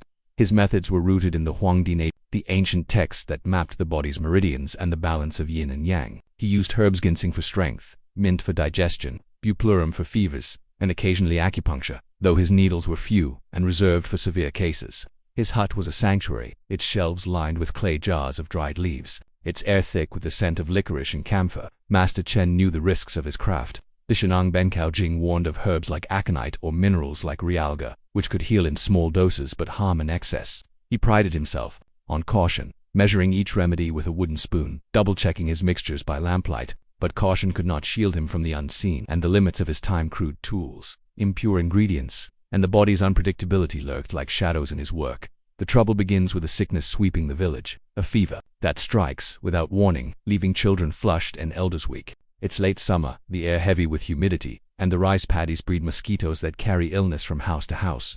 Master Chen works tirelessly, brewing teas of scutularia to cool the body's heat, burning mugwort to cleanse the air. The villagers crowd his hut, their faces anxious, their hands clutching coins or baskets of grain as payment. Among them is a family led by a woman named Liu Mei, a mother of 3, her eldest daughter Zhu Lan, only 10 years old, now burning with fever. Liu Mei's husband is a fisherman, often gone for days, and she carries the family's burdens, alone. She kneels before Master Chen, her voice trembling as she describes Zhu Lan's symptom: sweats, chills, a cough that racks her small frame. Master Chen listens, his fingers on Zhu Lan's wrist, her pulse rapid and thin, like a thread stretched taut. He diagnoses a heat invasion, compounded by dampness from the season, and prescribes a tea of dried mahuang, a shrub known to clear the lungs and drive out fever. He adds a pinch of cinnamon to warm her qi, instructing Liu Mei to give small sips every few hours. Liu Mei nods, her trust in Master Chen as solid as the earth beneath her feet, and hurries home with the packet. Ma Huang, known today as ephedra, was a powerful herb in ancient Chinese medicine. Valued for its ability to open the lungs and break fevers, the Shenang Benkao Jing listed it as a middle-grade remedy. Effective but requiring care, as it could overstimulate the heart or dry the body's fluids. Master Chen knows this. His dose is always small, his mixtures tempered with soothing herbs. But the mahuang in his jar, bought from a traveling merchant, is unusually potent. Harvested from a strain that grew in harsher soil, its active compound stronger than usual. Master Chen, pressed by the village's growing sick list, doesn't test the batch as thoroughly as he might, trusting the merchant's word. Liu Mei brews the tea, its steam filling her home with a bitter, grassy scent, and coaxes Zhu Lan to drink. At first, the girl seems better, her cough softens, her eyes brighter. Liu Mei weeps with relief, thanking Master Chen in her prayers. But by the second night, Zhu Lan's heart races, her breathing shallow, her small body trembling with agitation. The Ma Huang, too strong for her fragile state, has overstimulated her system, pushing her qi into chaos that the fever spreads, and Master Chen's remedy is given to other children, 2 brothers, a toddler, a neighbor's son, all showing the same signs. By the 3rd day, the village is in panic. Zhu Lan collapses, her pulse faint, her skin clammy. The toddler, a boy named Bo, stops breathing, his mother's screams echoing through the valley. Liu Mei carries Zhu Lan back to Master Chen, her face a mask of fear and fury, joined by other parents, their voices rising in a tide of grief. Master Chen, his hands shaking, examines the children, his heart sinking as he recognizes the signs of Ma Huang's excess palpitations, weakness, a dangerous strain on young bodies. He acts swiftly, brewing teas of licorice and mung bean to calm the heart, burning mugwort to stabilize qi. He stays zealously through the night, tending each child, but Bo is gone, and Zhu Lan clings to life, her recovery uncertain. The 2 brothers survive, but their parents turn away from Master Chen, their trust shattered. The village mourns, the air heavy with loss, and Master Chen's name, once a comfort, becomes a whisper of blame. This is the cost of a healer's error, a ripple that drowns a community in sorrow. Master Chen is no novice. He spent decades easing the village's pains, from broken bones to winter coughs. He knows the dangers of Ma Huang, has used it sparingly for years, but this batch betrayed him, its potency a silent threat. The ancient Chinese relied on herbs as their primary medicine, especially in villages where other treatments were scarce. But herbs were unpredictable, their strength varying by season, soil, or storage. The Shenang Benkao Jing urged precision. But without scales or chemical tests, precision was a matter of instinct. Master Chan's mistake was not malice but the fragility of his tools, a merchant's oversight. A harvest gone wrong, a healer stretched thin by a village's need, the loss of Bo, the near death of Zhu Lan. they weigh on him like stones, a reminder that even a healer's care can falter in the face of nature's whims. Let's stand with Master Chen now. In the quiet of his hut, the villagers sleep but for the mourner's cries. The shelves of herbs, once his pride, now seem to mock him, their jars untouched since the tragedy. He thinks of Bo's laughter, Zulan's shy smile, the families he's known for years. He visits Lu Mei, bringing a basket of ginseng and prayers, but her eyes are cold, her grief a wall he cannot breach. He buries the mahuang in the fields, vowing to rely on gentler herbs like mint or astragalus, and spends nights praying to Shenong, the mythical herbalist, for forgiveness. The village will heal, slowly, but Master Chen carries the weight of Bo's death, a scar that shapes every remedy he makes. He tends to Zhu Lan, who recovers, her mother's forgiveness grudging but real, and he vows to test every herb himself, to guard against another loss. The story of Master Chen and the village is a chapter in the ancient Chinese struggle to heal, where trust was both lifeline and liability. The Han Dynasty was a world of resilience, its people tied to the land and its gifts, but also to its risks. Herbs like mahuang were allies, but their power could turn in an instant, a lesson written in the lives of those they failed. As we leave Master Chen's hut, let's carry the scent of his herbs, the echo of his prayers, a reminder of a time when healing was a community's hope, fragile against the unpredictability of nature. In the chapters ahead, we'll explore the taboos of animal-based remedies and their hidden dangers. For now, let's pause here, in the stillness of this valley, with the weight of Master Chen's era and the faint hope of a villager's recovery. Picture a narrow street in a bustling town, where the midday sun filters through bamboo awnings, casting dappled shadows on cobblestone paths. The year is 210 of the Common Era, in the final gasps of the Han Dynasty, and the air is alive with the sounds of life, vendors calling out, the clatter of wooden carts, the faint bleat of a goat being led to market. Amid the chaos stands a small shop, its door framed with dried vines, its interior heavy with the musky scent of animal hides and the sharp tang of brewing potions. This is the domain of Master Hu, a healer known for his unconventional remedies, drawn not just from plants but from the blood, bones, and organs of animals. In ancient China, such remedies were rare, steeped in taboo and reverence, believed to carry the strength of the creatures they came from. But these potions, born of sacrifice, could harbor dangers as potent as their promise. Last time, we stood with a village healer whose error cost a child's life.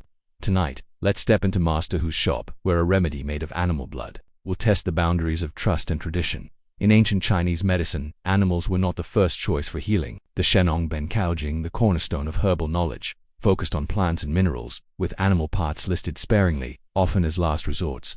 But Taoist beliefs, which saw all life as interconnected, gave animal remedies a mystical allure. Deer antler was ground into powder to boost vitality, bear bile was used to cool fevers, and snake venom, in tiny doses, was thought to clear blockages in the body's meridians. These remedies were tied to the idea that an animal's strength, its ki, could be transferred to a human, restoring balance where herbs alone failed. Yet animal-based medicines were taboo, surrounded by cultural unease.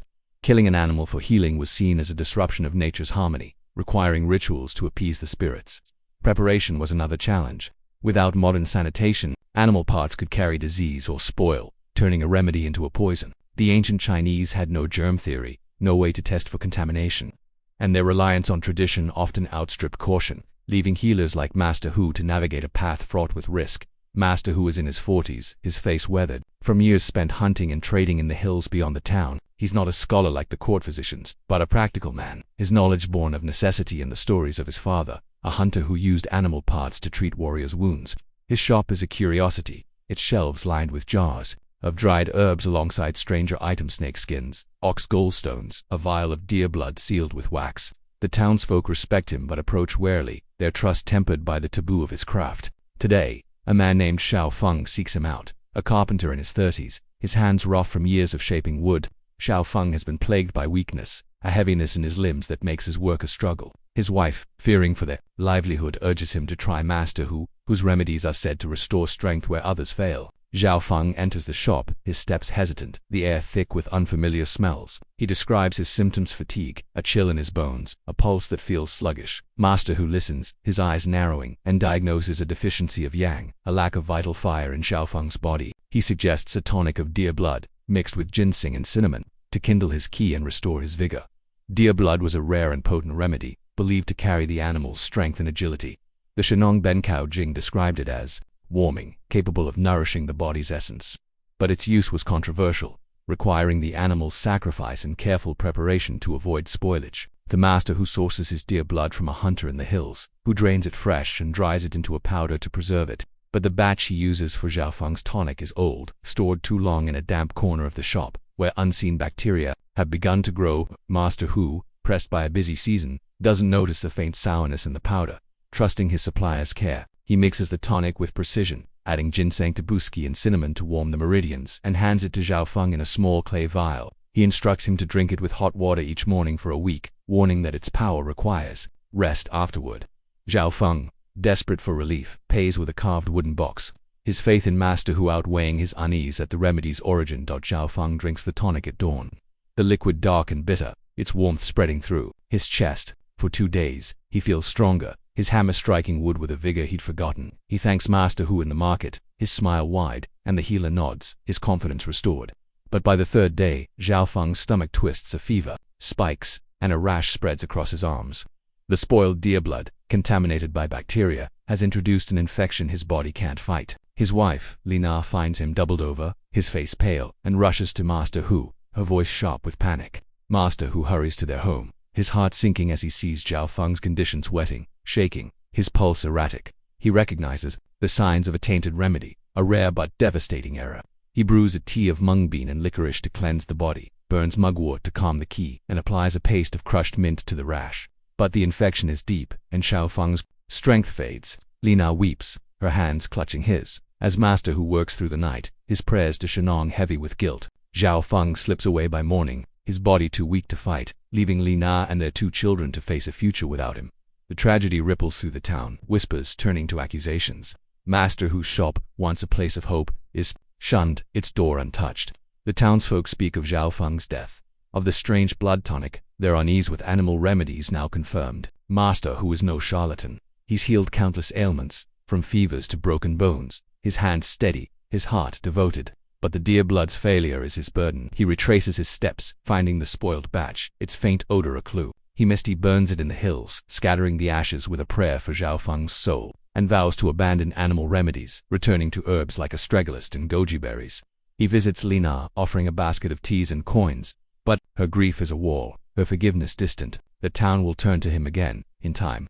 But Master Hu carries Zhao Feng's death like a wound, his faith in his craft shaken. This is the shadow of animal remedies, a practice steeped in reverence but fraught with peril.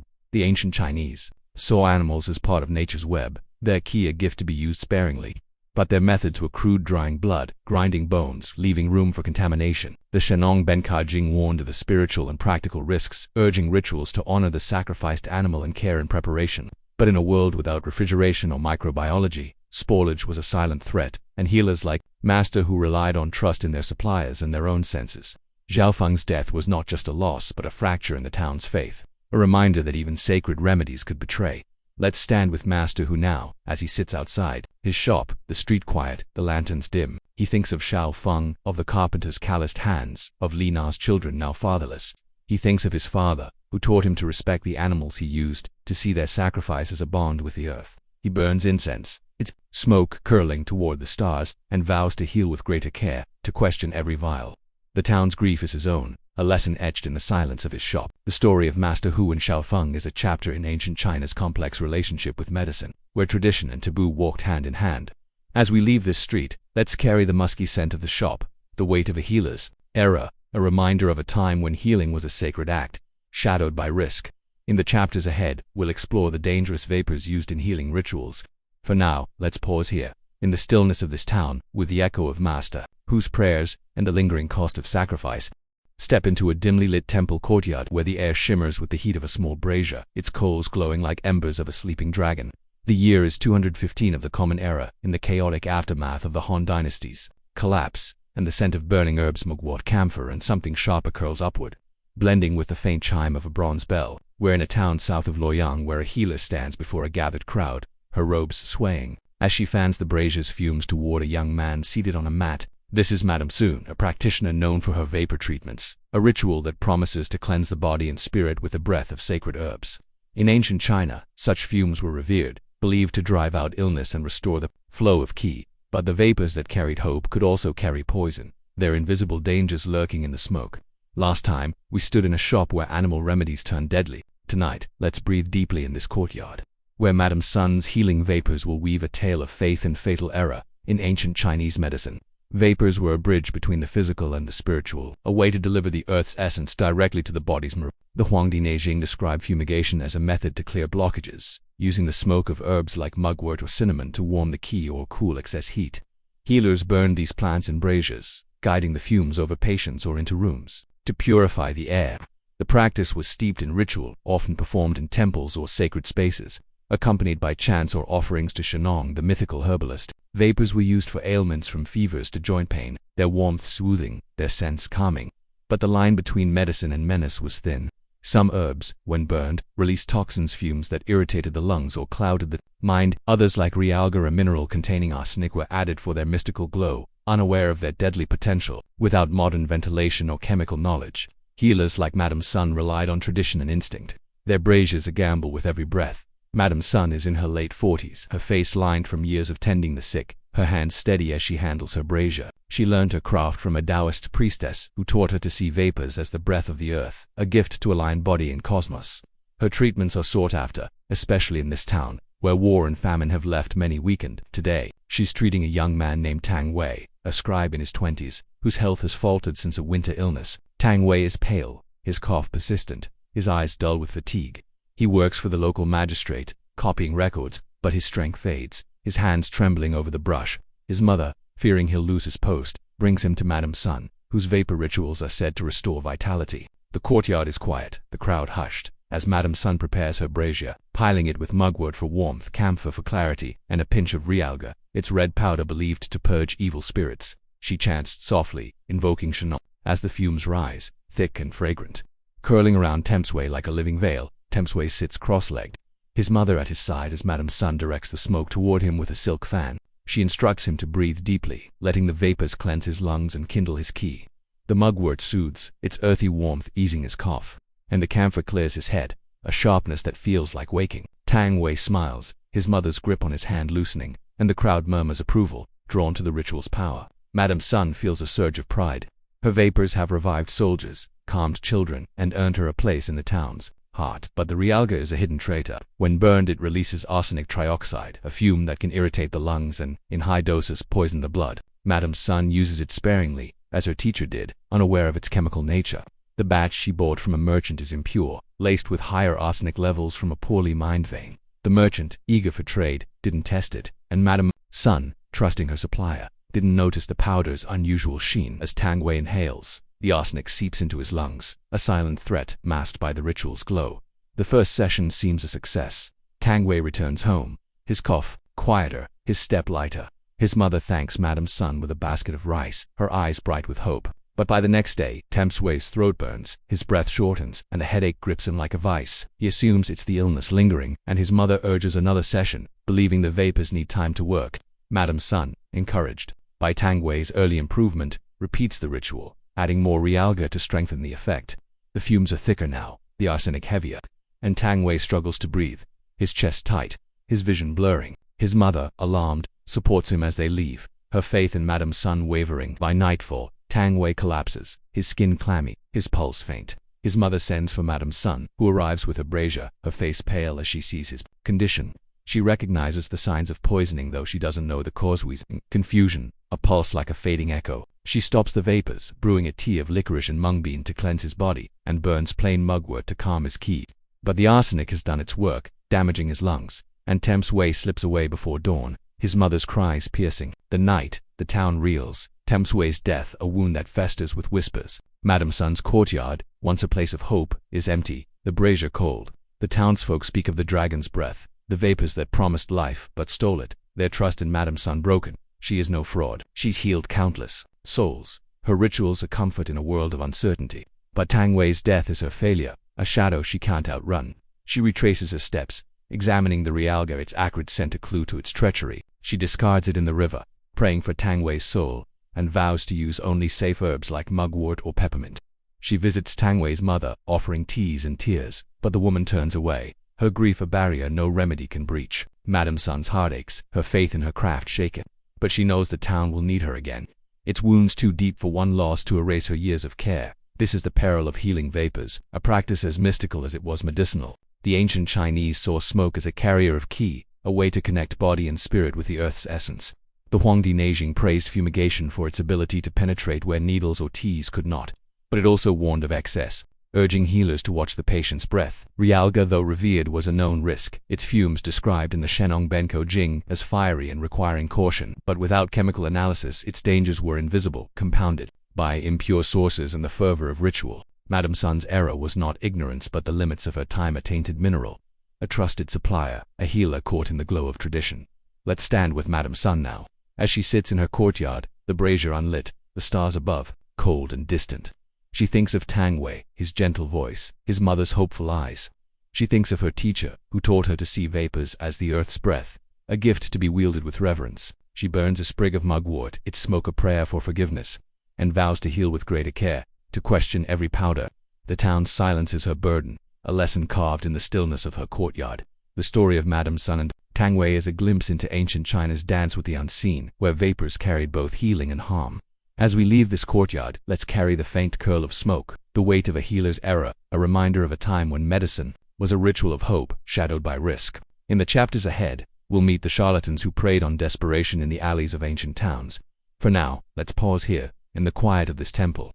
With the echo of Madame Sun's chants and the lingering sting of the dragon's breath, step into a narrow alley in the heart of a bustling town, where the sun barely reaches and shadows pool between crumbling mud-brick walls. The year is 220 of the Common Era, in the turbulent wake of the Han Dynasty's fall, and the air hums with the clamor of a nearby market vendors shouting, donkeys braying, the clink of coins. But here, in this dim corridor, the sounds fade, replaced by the low murmur of a man peddling promises from a makeshift store. His table is strewn with vials of murky liquid, packets of colored powder, and a single flickering lamp that casts his face in a theatrical glow.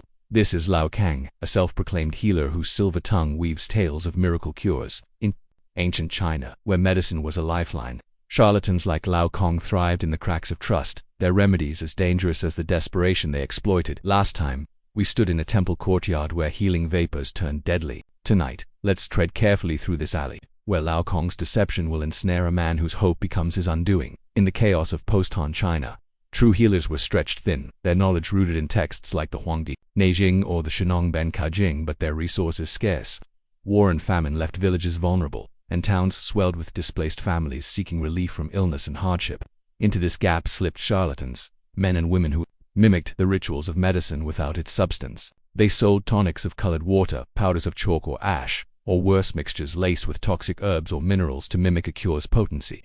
These frauds preyed on the desperate, those too poor or far from reputable healers to know better. The ancient Chinese revered medicine as a sacred art, tied to the balance of yin and yang, the flow of qi. But charlatans twisted this reverence, using half-understood terms and stolen rituals to sell false hope. Their remedies, at best, did nothing.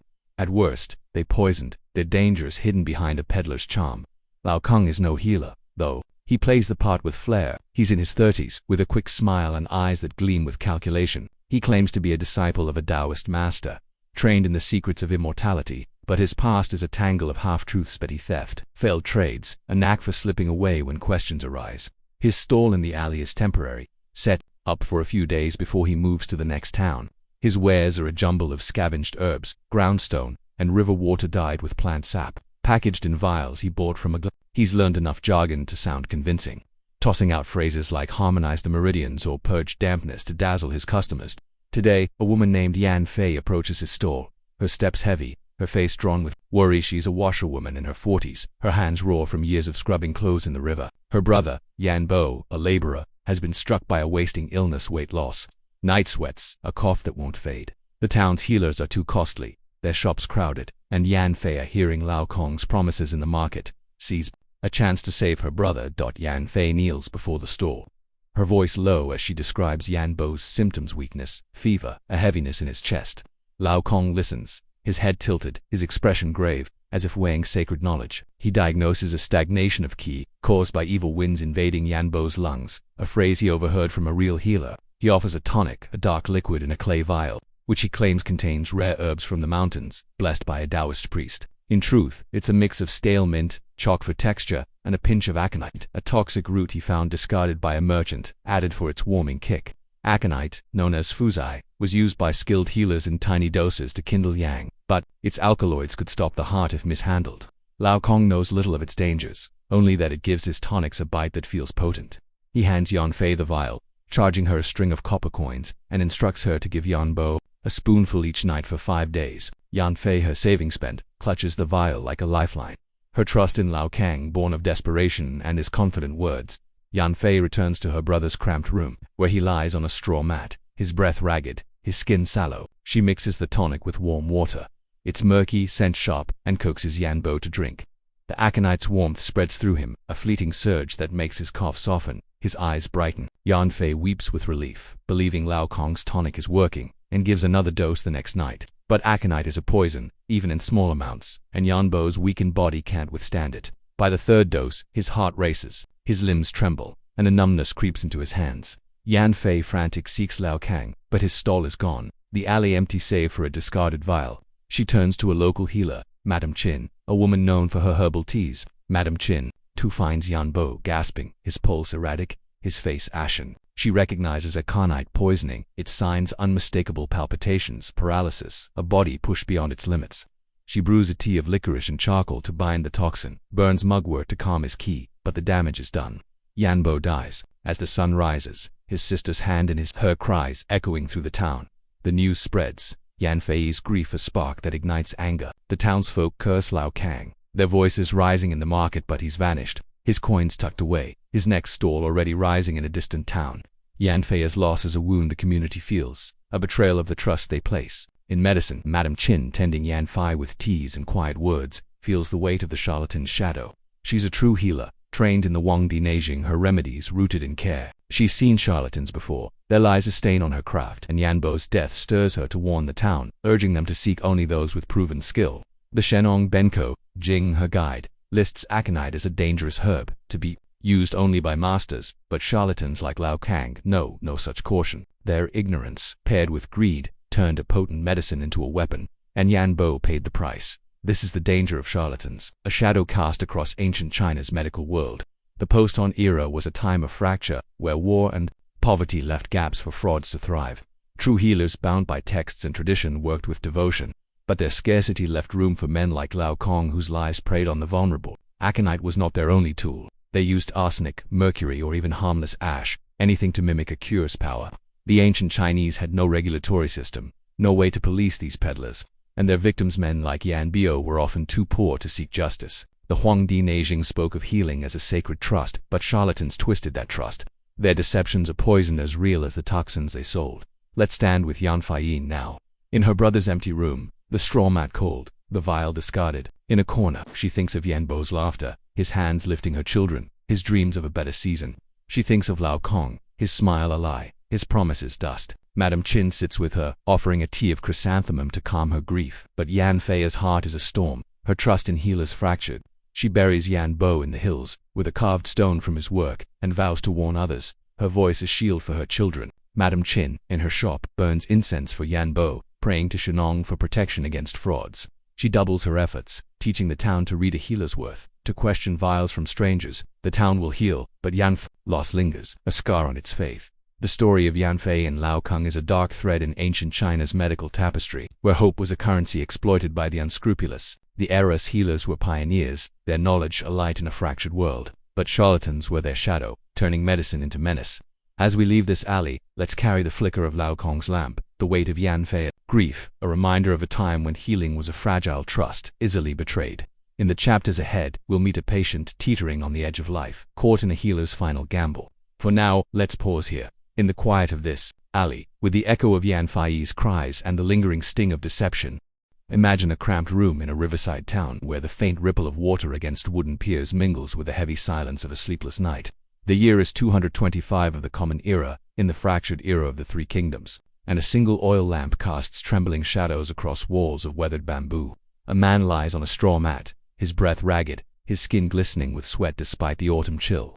This is Deng Chao, a fisherman in his 30s, whose strength once hauled nets heavy with carp but now fades under a relentless illness. Beside him kneels Madame Yang, a healer whose hands have steadied countless lives in this town. Her face is lined with worry, her fingers clutching a vial of dark liquid, a last-ditch remedy to save Deng Chao from the abyss. In ancient China, healers often faced moments of desperation where a final dose could mean life or death. Last time we stood in an alley where a charlatan's deception cost a life. Tonight, let's sit with Madame Yang, in this fragile moment, where her final gamble will test the limits of her skill and the weight of a patient's trust. In the post-Han era, medicine was a battle against uncertainty, fought with herbs, needles, and the wisdom of texts like the Huangdi Jing. Illnesses like Deng Chaozi, wasting sickness marked by fever, weight loss, and weaknesses were often blamed on an invasion of evil qi, a disruption of the body's balance of yin and yang. Healers diagnosed through the pulse, the tongue, and the patient's story, prescribing remedies to restore harmony. But when common treatments failed, they turned to potent herbs or minerals, substances reserved for dire cases due to their risks. The Shenong Benko Jing, the herbal guide, listed such remedies as inferior, to be used with extreme caution. One such herb was datura, a plant with delicate white flowers, known for its ability to calm fevers and ease pain but feared for its toxicity, which could plunge a patient into delirium or death. Healers like Madame Yang knew the stakes, their hands guided by experience but trembling under the pressure of a life on the edge. Madame Yang is in her early 50s, her hair tied back, her robes stained from years of brewing teas and grinding roots. She learned her craft from her mother, a healer who served this town through floods and famines. Her room is a sanctuary of order, its shelves lined with jars of ginseng, licorice, and dried mint, a small brazier glowing in the corner. The townsfolk trust her, their ailments, coughs, sprains, fevers met with her steady hands and quiet confidence. Deng Chao's illness, though, is a puzzle. For weeks she's tried everything: buplarum tea to clear heat, acupuncture to free his qi, moxibustion to warm his meridians. Yet his fever persists, his body thinning, his eyes sinking into hollows. His wife, Mei Ling, a weaver, sits by his side, her hands wringing a cloth, her voice breaking as she begs Madame Yang to try one more remedy. The healer kneels beside Deng Chao, her fingers on his wrist, his pulse faint and erratic, like a river drying in drought. She diagnoses a deep stagnation of qi, compounded by an unchecked heat that's consuming his strength. Her final hope is a tonic of datura seeds, ground into a fine powder mixed with honey and astragalus to temper its power. Datura was a rare and dangerous choice, used only when other remedies failed. The Shenong Benko Jing described it as a spirit herb, capable of reaching the body's deepest blockages, but its warnings were stark: too much could cloud the mind, stop the heart, or steal the breath. Madame Yang knows this, her mother's voice echoing in her memory. Datura is a last resort, a fire to burn out sickness, but it burns the soul if you're not careful. She measures the seeds with a trembling hand, using a fraction of a gram, diluted in water to weaken its bite. She bought the datura from a trusted merchant, but the seeds are old, their potency uneven, some carrying a higher dose of toxin than others. Madame Yang, pressed by Deng Chao's worsening state, doesn't test the batch as thoroughly as she might, trusting her supplier's word. She hands the vial to Mei Ling, instructing her to give Deng Chao a single sip at dawn, no more, and to watch him closely. Mei Ling nods, her faith in Madame Yang a lifeline, and returns to her husband's side, the vial clutched like a prayer. Mei Ling administers the tonic as the first light breaks, the liquid bitter, its scent sharp in the cool morning air. Deng Chao swallows, his face twisting, but soon his fever seems to ease, his breathing deeper, his eyes flickering with life. Mei Ling weeps, stroking his hand, believing the worst is over. Madame Yang visits, her heart lifting at the news, and she burns incense to thank Shenong, the mythical herbalist. But datura is a trickster, its effects unpredictable. By midday, Deng Chao's mind clouds, his words slurring into nonsense, his limbs twitching. The seeds, too potent, have unleashed their toxin, pushing his body into delirium. Mei Ling, terrified, sends for Madame Yang, who arrives to find Deng Chao unresponsive, his pulse wild, his skin clammy. She recognizes the signs of datura poisoning: seizures, a body pushed beyond its limits. She acts swiftly, brewing a tea of mung bean and licorice to flush the toxin, applying cold cloths to cool his fever, and burning mugwort to stabilize his qi. But the datura's grip is fierce, and Deng Chao's heart falters, his breath stopping. As night falls, Mei Ling's screams fill the room, her hands clutching his, her world collapsing under the weight of loss. The town mourns. Deng Chao's death, a blow to a community already strained by war and want. Madame Yang's name, once a comfort, is whispered with doubt, her shop avoided, her lamp dim. She is no charlatan. She saved countless lives, her hands guided by decades of care. But Deng Chao's death is her burden, a failure born of desperation, and an imperfect herb. She retraces her steps, examining the datura seeds, their uneven texture, a clue to their danger. She buries them in the riverbank, praying for Deng Chao's soul, and vows to avoid such risky remedies, turning to safer herbs like ginseng or scoot. She visits Mei Ling, offering teas and tears, but the weaver's grief is a wall, her forgiveness distant. Madame Yang's heart aches, her faith in her craft shaken, but she knows the town will call on her again, its needs too great to shun her. forever that this is the peril of the last dose, a healer's final gamble when all else fails. The ancient Chinese were masters of resilience. Their medicine a blend of observation and intuition, rooted in the Huangdi Neijing's call to balance qi. But dire cases demanded dire measures, and herbs like datura were a leap into the unknown. Without modern toxicology, healers relied on tradition and trial, their remedies a dance on a razor's edge. Datura's potency varied by plant, by season, by storage, and a single miscalculation could turn hope into harm. Madame Yang's error was not negligence but the weight of a moment, the pressure of a patient slipping away. The Shannon Ben Jing warned of datura's wild spirit, urging doses so small they were almost unmeasurable. But in a world of crude scales and urgent need, precision was a fragile hope. Let's sit with Madame Yang now, in her shop, the lamp barely burning. The rivers murmur a distant comfort. She thinks of Deng Chao, his fisherman's hands, his wife's desperate eyes. She thinks of her mother, who taught her to see qi as a river, to guide it gently. She burns a sprig of mugwort, its smoke a prayer for forgiveness, and vows to heal, with greater caution, to question every seed. The town's silence is her burden, a lesson carved in the stillness of her shop. The story of Madame Yang and Deng Chao is a thread in ancient China's medical tapestry, where desperation drove healers to the edge, and trust was a fragile bridge. As we leave this room, let's carry the scent of the tonic, the weight of Mei Ling's grief, a reminder of a time when healing was a final act of hope, shadowed by the abyss. In the chapters ahead, we'll explore the lessons learned from these tragedies, etched in the mists of time. For now, let's pause here, in the quiet of this riverside town, with the echo of Madame Yang's prayers and the lingering cost of a last dose. Picture a misty hillside at dawn where the first light of morning weaves through ancient pines, their needles glistening with dew. The year is 230 of the Common Era, in the fractured era of the Three Kingdoms, and the air carries the scent of wet earth and the faint smoke of a distant village fire. A woman stands alone, her robes damp from the mist, her hands clutching a basket of freshly picked herbs: ginseng, licorice, mint. This is Madame Li, a healer whose life has been shaped by the triumphs and tragedies of her craft. In ancient China, medicine was a journey of discovery, its lessons carved in the pain of mistakes and the hope of recovery. The losses of patience, of trust, of confidence taught healers to tread more carefully, to refine their art in the face of danger.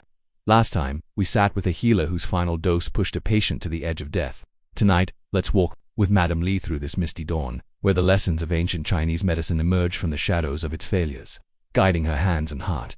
The ancient Chinese were relentless learners, their medicine a tapestry woven from observation, tradition, and hard-won experience. The Huangdi Neijing and Shenong Ben Kojing, their guiding texts, were not static rules but living documents, updated by generations of healers who recorded successes and failures. Each tragedy a poisoned elixir, a misjudged herb, a needle misplaced was a lesson, etched in the lives lost and the lives saved. Healers like Madame Li learned to question their ingredients, to test herbs for freshness, to measure doses with greater care. They learned that children were fragile, their qi delicate, requiring gentler remedies than adults. They learned that minerals like mercury and arsenic, though potent, could kill as easily as they cured. They learned that trust, the cornerstone of their work, was fragile, rebuilt only through humility and vigilance. These lessons were not written in scrolls alone but in the memories of villages, in the stories of families who survived or mourned, in the quiet resolve of healers who carried the weight of their errors. Madame Li is in her late 50s, her face a map of lines earned through decades of tending the sick. She learned her craft from her uncle, a healer who served a nearby town, and inherited his reverence for the earth's gifts. Her basket is filled with herbs she gathered herself, wary of merchants after hearing tales of tainted railgur or spoiled datura. Her home, a small hut on the village's edge, is a haven of order, its shelves lined with jars of dried roots and leaves, each labeled with care. The townsfolk trust her, their ailments met with her teas and acupuncture. But Madame Li carries the memory of a patient she lost years ago, a young boy, poisoned by an aconite tonic she misjudged. That loss, like a stone in her heart, shapes every remedy she makes. Today she's been called to treat a woman named Jiang Mei, a farmer's wife in her 30s, struck by a lingering cough and weakness since a winter illness. Zhong Mei's husband Zheng Wei brings her to Madame Li's hut, his eyes heavy with worry, his hands clutching a sack of grain as payment. Madame Li kneels beside Zhong Mei, the hut lit by a single lamp, its glow softening the lines of the woman's pale face. She listens to the cough, dry and persistent, and presses her fingers to Zhang Mei's wrist, feeling a pulse that's weak but steady, like a stream slowed by silt. She examines her tongue, pale with a thin coat, and asks about her sleep, her appetite, her dreams. Madame Li diagnoses a deficiency of lung qi, weakened by cold and dampness, and prescribes a tea of astragalus and licorice, herbs known to strengthen the lungs and warm the body. She avoids potent remedies like aconite or datura, her past mistake. a constant warning. She brews the tea herself, testing its scent for freshness, and gives Zhang Mei a small clay cup, instructing her to sip it twice daily and rest by a warm fire. Zhang Mei nods, her trust in Madame Li born of the healer's quiet confidence, and Zhang Wei thanks her, his voice thick with hope. The tea works gently, Zhang Mei's cough softening, her strength returning over days. Madame Li visits daily, checking her pulse, adjusting the dose to ensure balance. She burns a sprig of mugwort to cleanse the air, a ritual to honor Shenong, the mythical herbalist whose lessons guide her. The village watches, their faith in Madame Li reaffirmed, but she never forgets the boy she lost, his fevered face a shadow in her mind. That tragedy taught her to trust her own hands, to gather herbs herself, to measure with a spoon carved for precision. She learned from the stories of other healers, mercury elixirs that killed emperors, vapors that poisoned scribes, charlatans who fled with coins and left grief behind. These lessons, shared in markets and temples, were the ancient Chinese medical community's strengths, a collective wisdom built on trial and error, passed through generations like a sacred flame. Let's walk with Madame Li now, as she returns to the hillside, the mist curling around her like a gentle embrace. She kneels to pluck a ginseng root, its shape like a small hand, and whispers thanks to the earth. She thinks of the boy, of Zhang Mei, of the countless patients whose lives have shaped her own. She remembers her uncle's words, every mistake is a teacher, every life a lesson. The ancient Chinese learned slowly, painfully, that medicine was not a conquest but a dance, a partnership with nature's rhythms. They refined their methods, urging healers to test herbs for purity, to start with small doses, to listen to the body's whispers before they became screams. The Shenong Benkojing grew with these insights. Its later editions warning of aconite's fire, realga's poison, ditura's madness. Healers like Madame Li carried these warnings, their hands steadier for it, their hearts heavier but wiser. Zhang Mei's recovery is a quiet victory, her cough gone, her smile returning as she works the fields with her husband. Madame Li watches from her hut, her basket full, her lamp burning low. She knows the village's trust is fragile, earned through years of care but shaken by a single error. She thinks of the healers before her, whose failures built the path she walks. The mercury elixirs that killed emperors taught caution with minerals, the tainted herbs that poisoned children taught vigilance in sourcing. The charlatans who preyed on desperation taught communities to seek healers with proven skill. These lessons, born in the midst of tragedy, were the foundation of ancient Chinese medicine's resilience, a testament to a culture that saw healing as a sacred trust, refined through loss. The era of the Three Kingdoms was a time of chaos, but also of learning. Healers like Madame Li worked in the shadow of war, their remedies a light for communities clinging to hope. They learned to balance ambition with humility, to wield the earth's gifts with care. The Huangdi Najin urged healers to know the patient's root, a call to see beyond symptoms to the person, their life, their fears. Madame Li embodies this, her treatments tailored to Zhang Mei's quiet strength, her farmer's life.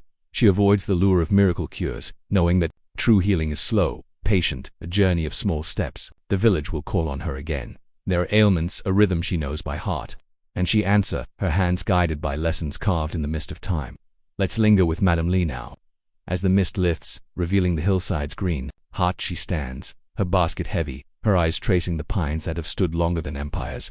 She thinks of the boy she lost, his name a prayer she whispers each dawn. She thinks of Zhang Mei, whose recovery is a gift, a reminder of why she heals. The ancient Chinese learned that medicine was not a promise but a possibility, its risks as real as its rewards. As we leave this hillside, let's carry the scent of ginseng, the weight of Madame Li's lessons, a reminder of a time when healing was a path through the mist, lit by the wisdom of those who stumbled before.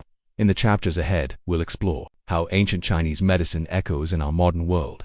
For now, let's pause here, in the quiet of this dawn, with the echo of Madame Li's steps and the enduring lessons of a healer's heart. Picture a quiet clinic in a modern city, where the hum of traffic fades behind sliding glass doors, and the air carries the gentle scent of lavender and brewing herbal tea. It's the present day, yet the walls are adorned with scrolls of calligraphy, their ink-black characters echoing the wisdom of the Huangdi Neijing written over 2,000 years ago. A woman moves through the room, her hands steady as she arranges jars of dried herbs, ginseng, astragalus, licorice on wooden shelves. Their labels are bridged between ancient China and today. This is Dr. Alina Chen, a practitioner of traditional Chinese medicine, whose work carries the legacy of the Han Dynasty healers we followed.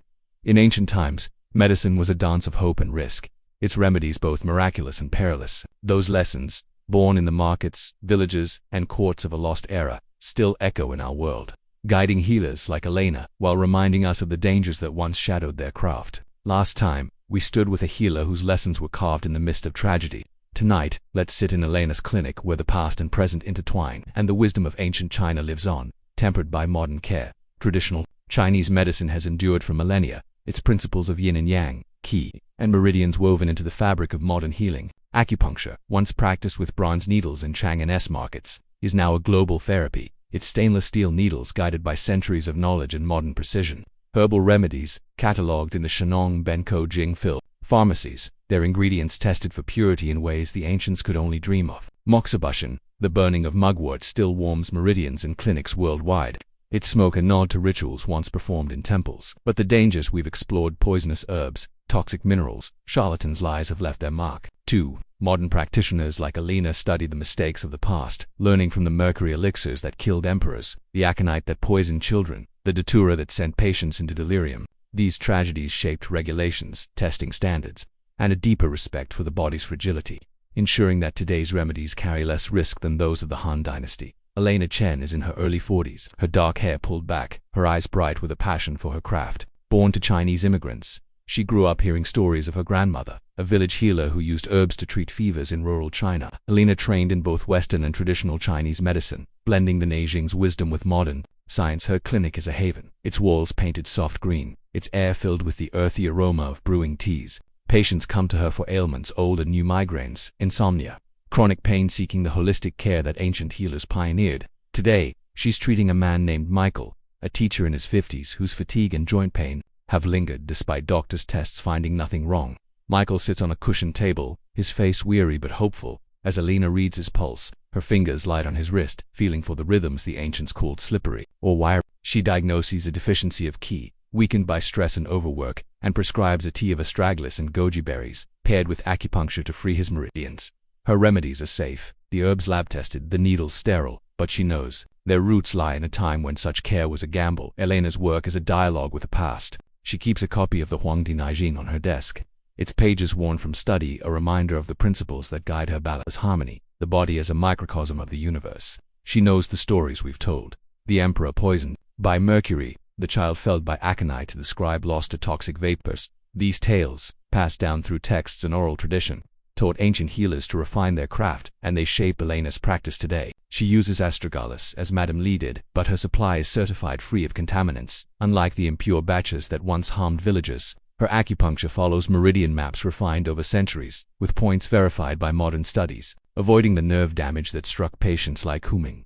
She burns mugwort for moxibustion, but in a ventilated room, mindful of the arsenic-laced fumes that once killed Tang Wei. The Shenong Benko Jing's warnings about aconite's fire, Detera's madness, Realgar's poison are now backed by science, and Alina checks her herbs' chemical profiles, a safeguard the ancients lacked. Michael's treatment begins with acupuncture, the needles sliding smoothly into points along his arms and back, each one a nod to the Han Dynasty healers who mapped the body's rivers. Alina works with a quiet focus, her hand steady, her mind alert for signs of discomfort. Michael breathes deeply, the pain in his joints easing, a warmth spreading through him. Alina brews his tea herself, measuring astragalus and goji berries, with a digital scale, ensuring the dose is precise. She instructs him to drink it daily for 2 weeks, alongside rest and a diet free of cold foods, echoing the Neijing's advice to align body and season. Michael leaves the clinic lighter, his hope renewed, and Alina smiles, knowing her work carries the weight of centuries. But she's cautious, her training steeped in the lessons of the past. She knows that even safe herbs can interact with modern drugs, that acupuncture requires precision, that patients like Michael need care tailored to their unique rhythms. The tragedies of ancient China: mercury elixirs, tainted gypsum, charlatans' lies taught her to question, to verify, to listen. Let's linger in Elena's clinic, as the afternoon light filters through a window, catching the steam rising from a clay teapot. She sits, reviewing Michael's chart, her pen moving across paper with the same care her ancestors used with bamboo slips. She thinks of her grandmother, whose herbal teas soothed a village, and of the healers V. Machi, Madame Li, Master Chen, Madame Sun, whose eras shaped the path to today's safer practices. The ancient Chinese were pioneers, their medicine a blend of intuition and observation, but their tools were crude, their knowledge incomplete. Mercury poisoned emperors because its cumulative effects were unknown. Aconite felled children because dosages were guesses. Charlatans thrived because trust was unchecked. These failures, painful as they were, drove progress. Later dynasties, like the Tang and Song, refined herbal preparation, banning toxic minerals. Like Realgar in official pharmacies, texts grew more precise, urging smaller doses, cleaner sources. By the time of the Ming dynasty, apothecaries used scales and sieves, a far cry from the Han's wooden spoons. Elena's practice is the fruit of those lessons. a balance of ancient wisdom and modern rigor.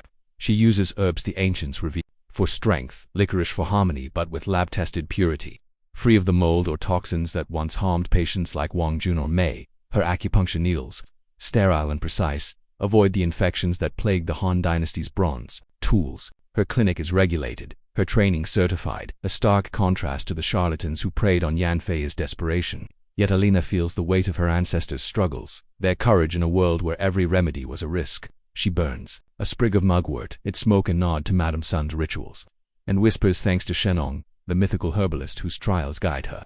Michael's recovery, slow but steady, is a testament to her care. His joints freer, his energy returning. He thanks her, his smile a bridge between past and present. And Elena knows her work honors the healers who learned through loss. The echoes of ancient China resonate beyond Elena's clinic. Traditional Chinese medicine is studied worldwide, its principles informing integrative health practices.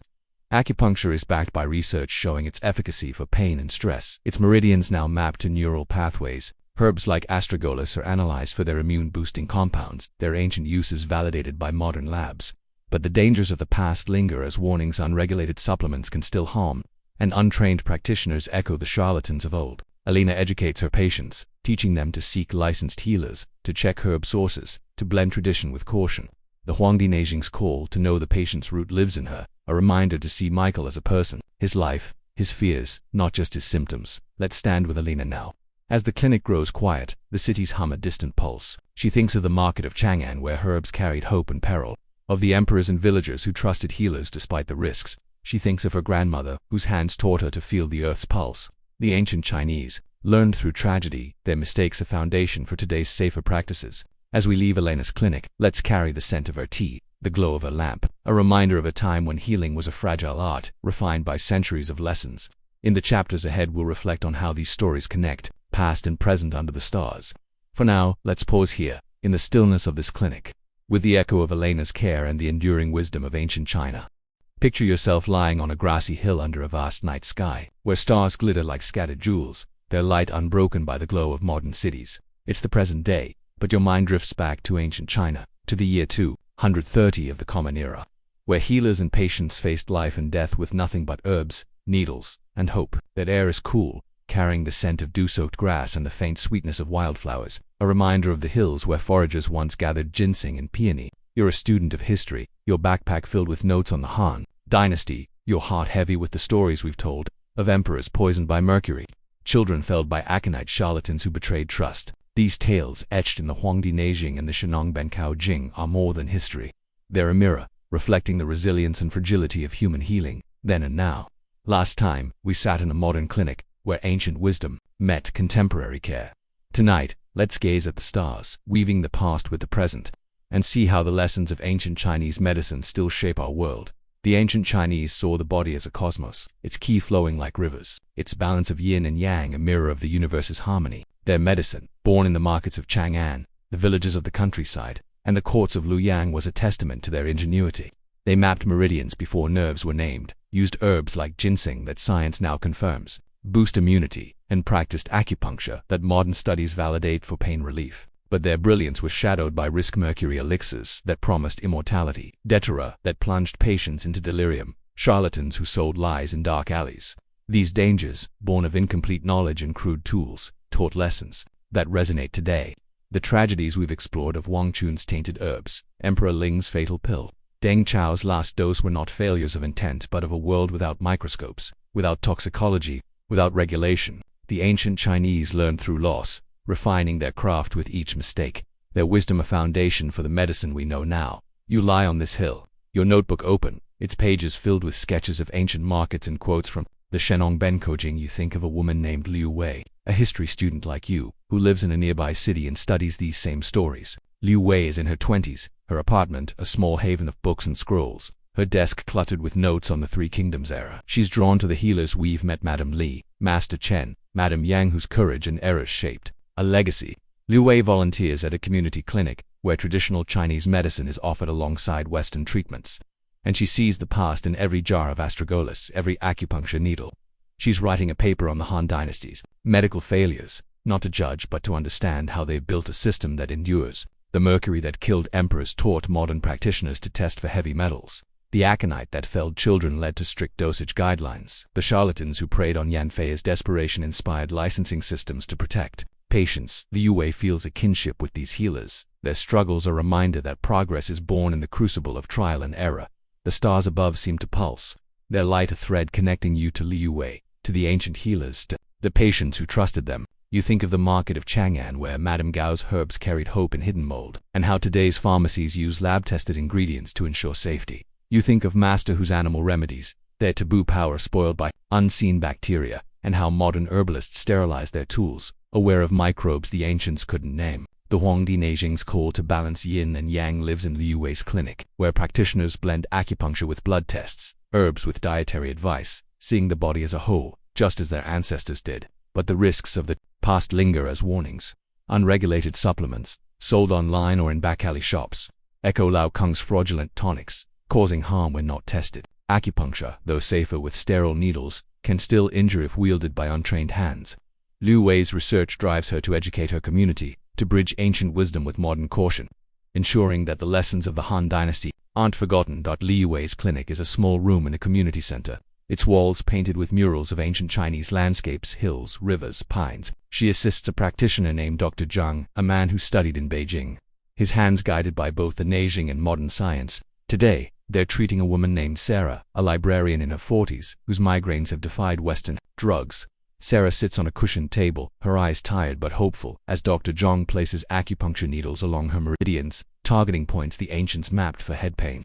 Liu Wei prepares a tea of chrysanthemum and goji berries, its scent floral and warm, to cool Sarah's liver qi, which Dr. Zhang diagnoses as overheated. The herbs are certified organic, tested for purity, a far cry from the tainted peony that poisoned Linhu or the spoiled Ma Huang that killed Bo. Sarah breathes deeply, the needles easing her tension, the tea soothing her mind. Liu Wei watches, her notes open, seeing the ghosts of Madame Zhou and Master Guo in Dr. Zhang's careful hands.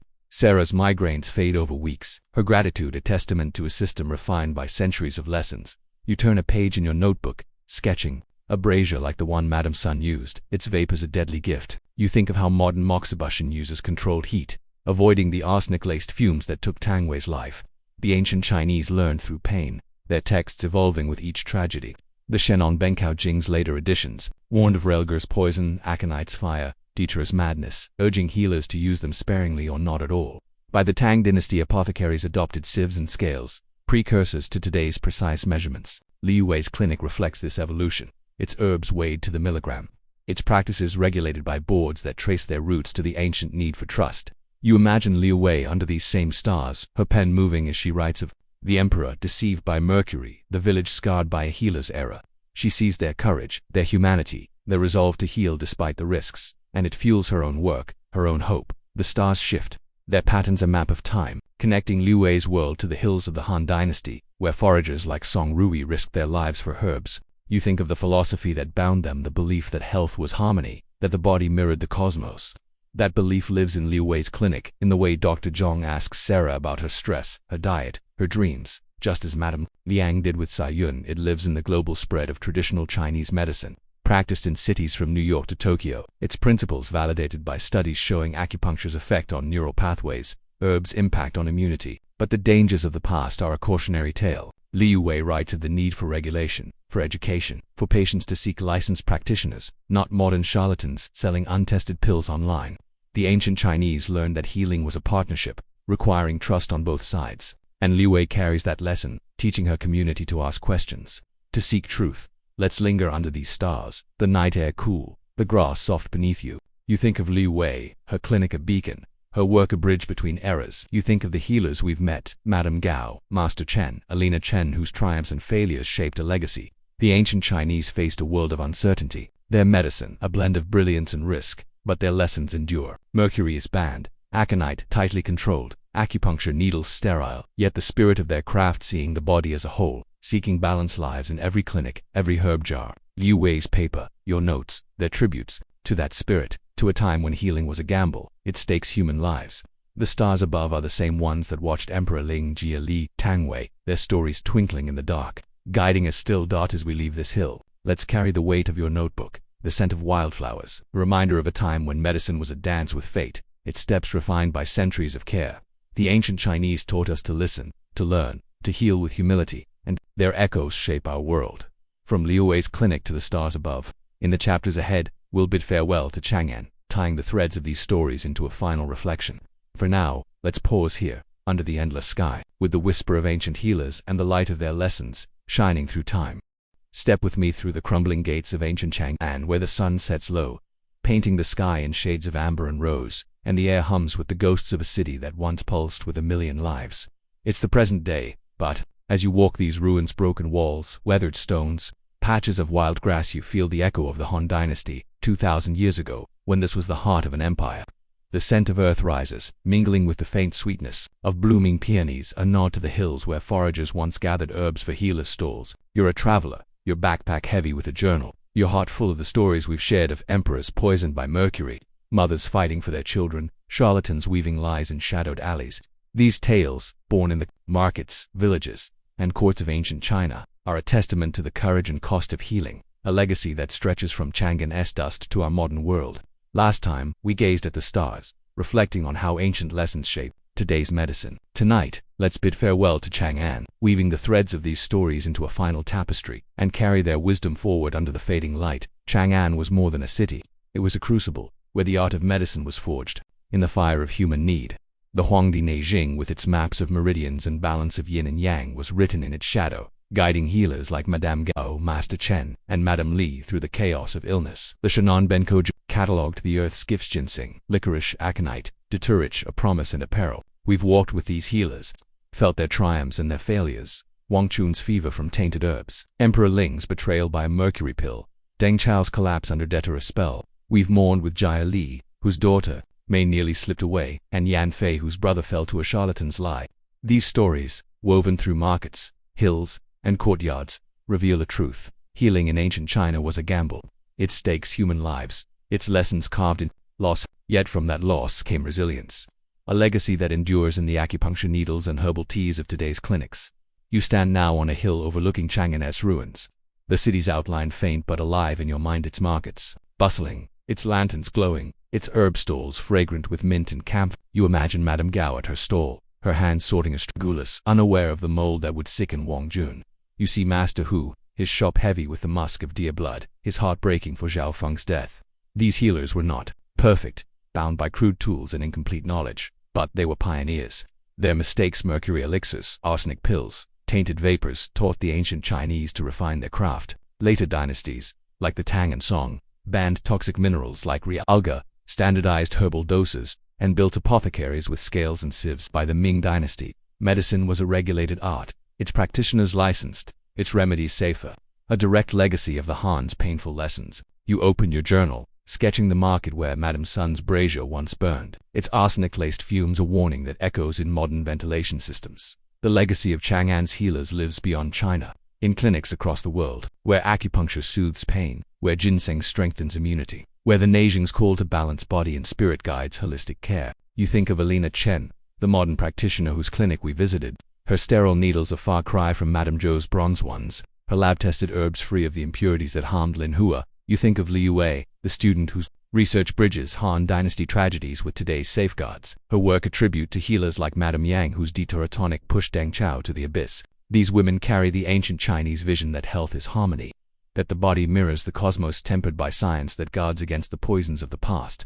Mercury is banned, aconite tightly controlled, charlatans curbed by regulation, yet the spirit of Chang'an endures, its healer's courage a light in our modern world. Let's walk with you, the traveler, as you descend the hill, your boots stirring dust that once knew the feet of Liang Hao, the itinerant apothecary whose Colt's for tonic nearly killed you. You pause by a stone fragment, perhaps part of a market gate, and imagine the crowd, vendors shouting, children laughing, healers like Master Guo brewing teas for fevers like maize. The ancient Chinese faced a world of uncertainty, their medicine a blend of brilliance and risk, but their resolve to heal, despite the cost, is what binds them to us. You think of the lessons we've uncovered, the need for caution with potent herbs, the danger of unchecked ambition, the fragility of trust. These lessons, born in the pain of Bo's death, Tang Wei's collapse, Yan Bo's betrayal, shaped a system that learned to listen to the body, to nature, to the stories of those who suffered. Your journal holds a quote from the Neijing: "To heal is to know the root." That root, you realize, is not just the illness but the human behind it. Their hopes, their fears, their lives. The sun dips below the horizon. The ruins of Chang'an now silhouettes against a twilight sky. You sit on a stone, your journal open, and think of how these stories connect to your own world. You've seen acupuncture clinics in your city, their needles easing pain as they did for Hu Ming, though safer now, free of the infections that once shadowed bronze. You've bought herbal teas, their ingredients tested, unlike the spoiled Ma Huang that broke Master Chen's village. You've read of modern charlatans, selling untested supplements online, echoes of Lao Kong's alley stall, but countered by regulations born of ancient betrayals. The ancient Chinese taught us to question, to verify, to heal with humility.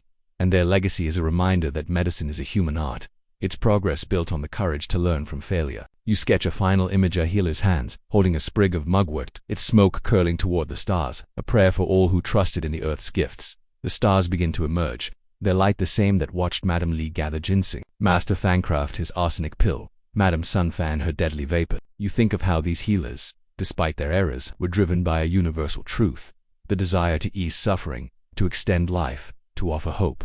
Their world was harsh: war, famine, disease, but their medicine was a defiance of that harshness, a belief that harmony could be restored. Today, that belief lives in integrative medicine, where traditional Chinese practices meet Western science, in studies validating acupuncture's neural effects, in herbs like astragalus boosting immunity. The dangers of the past: mercury, aconite, realgar are warnings, not shackles, urging us to wield medicine with care. You close your journal, feeling the weight of Chang'an's stories, their lessons a guide for a world still learning to heal. As you rise, the night air cool against your skin, you imagine the market of Chang'an one last time, its lantern swaying, its herb stalls alive with voices, its healers working through the night.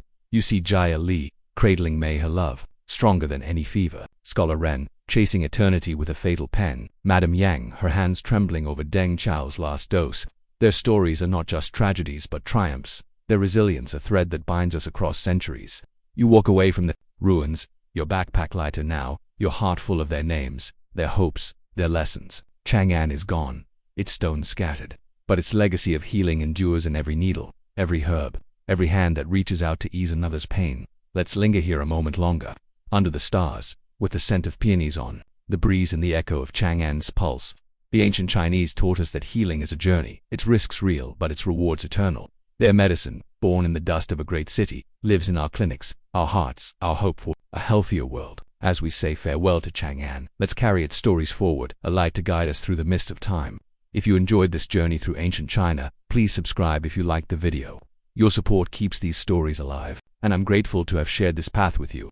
For now, let's pause here, in the quiet of the ruins, with the stars above and the legacy of healing shining through the ages.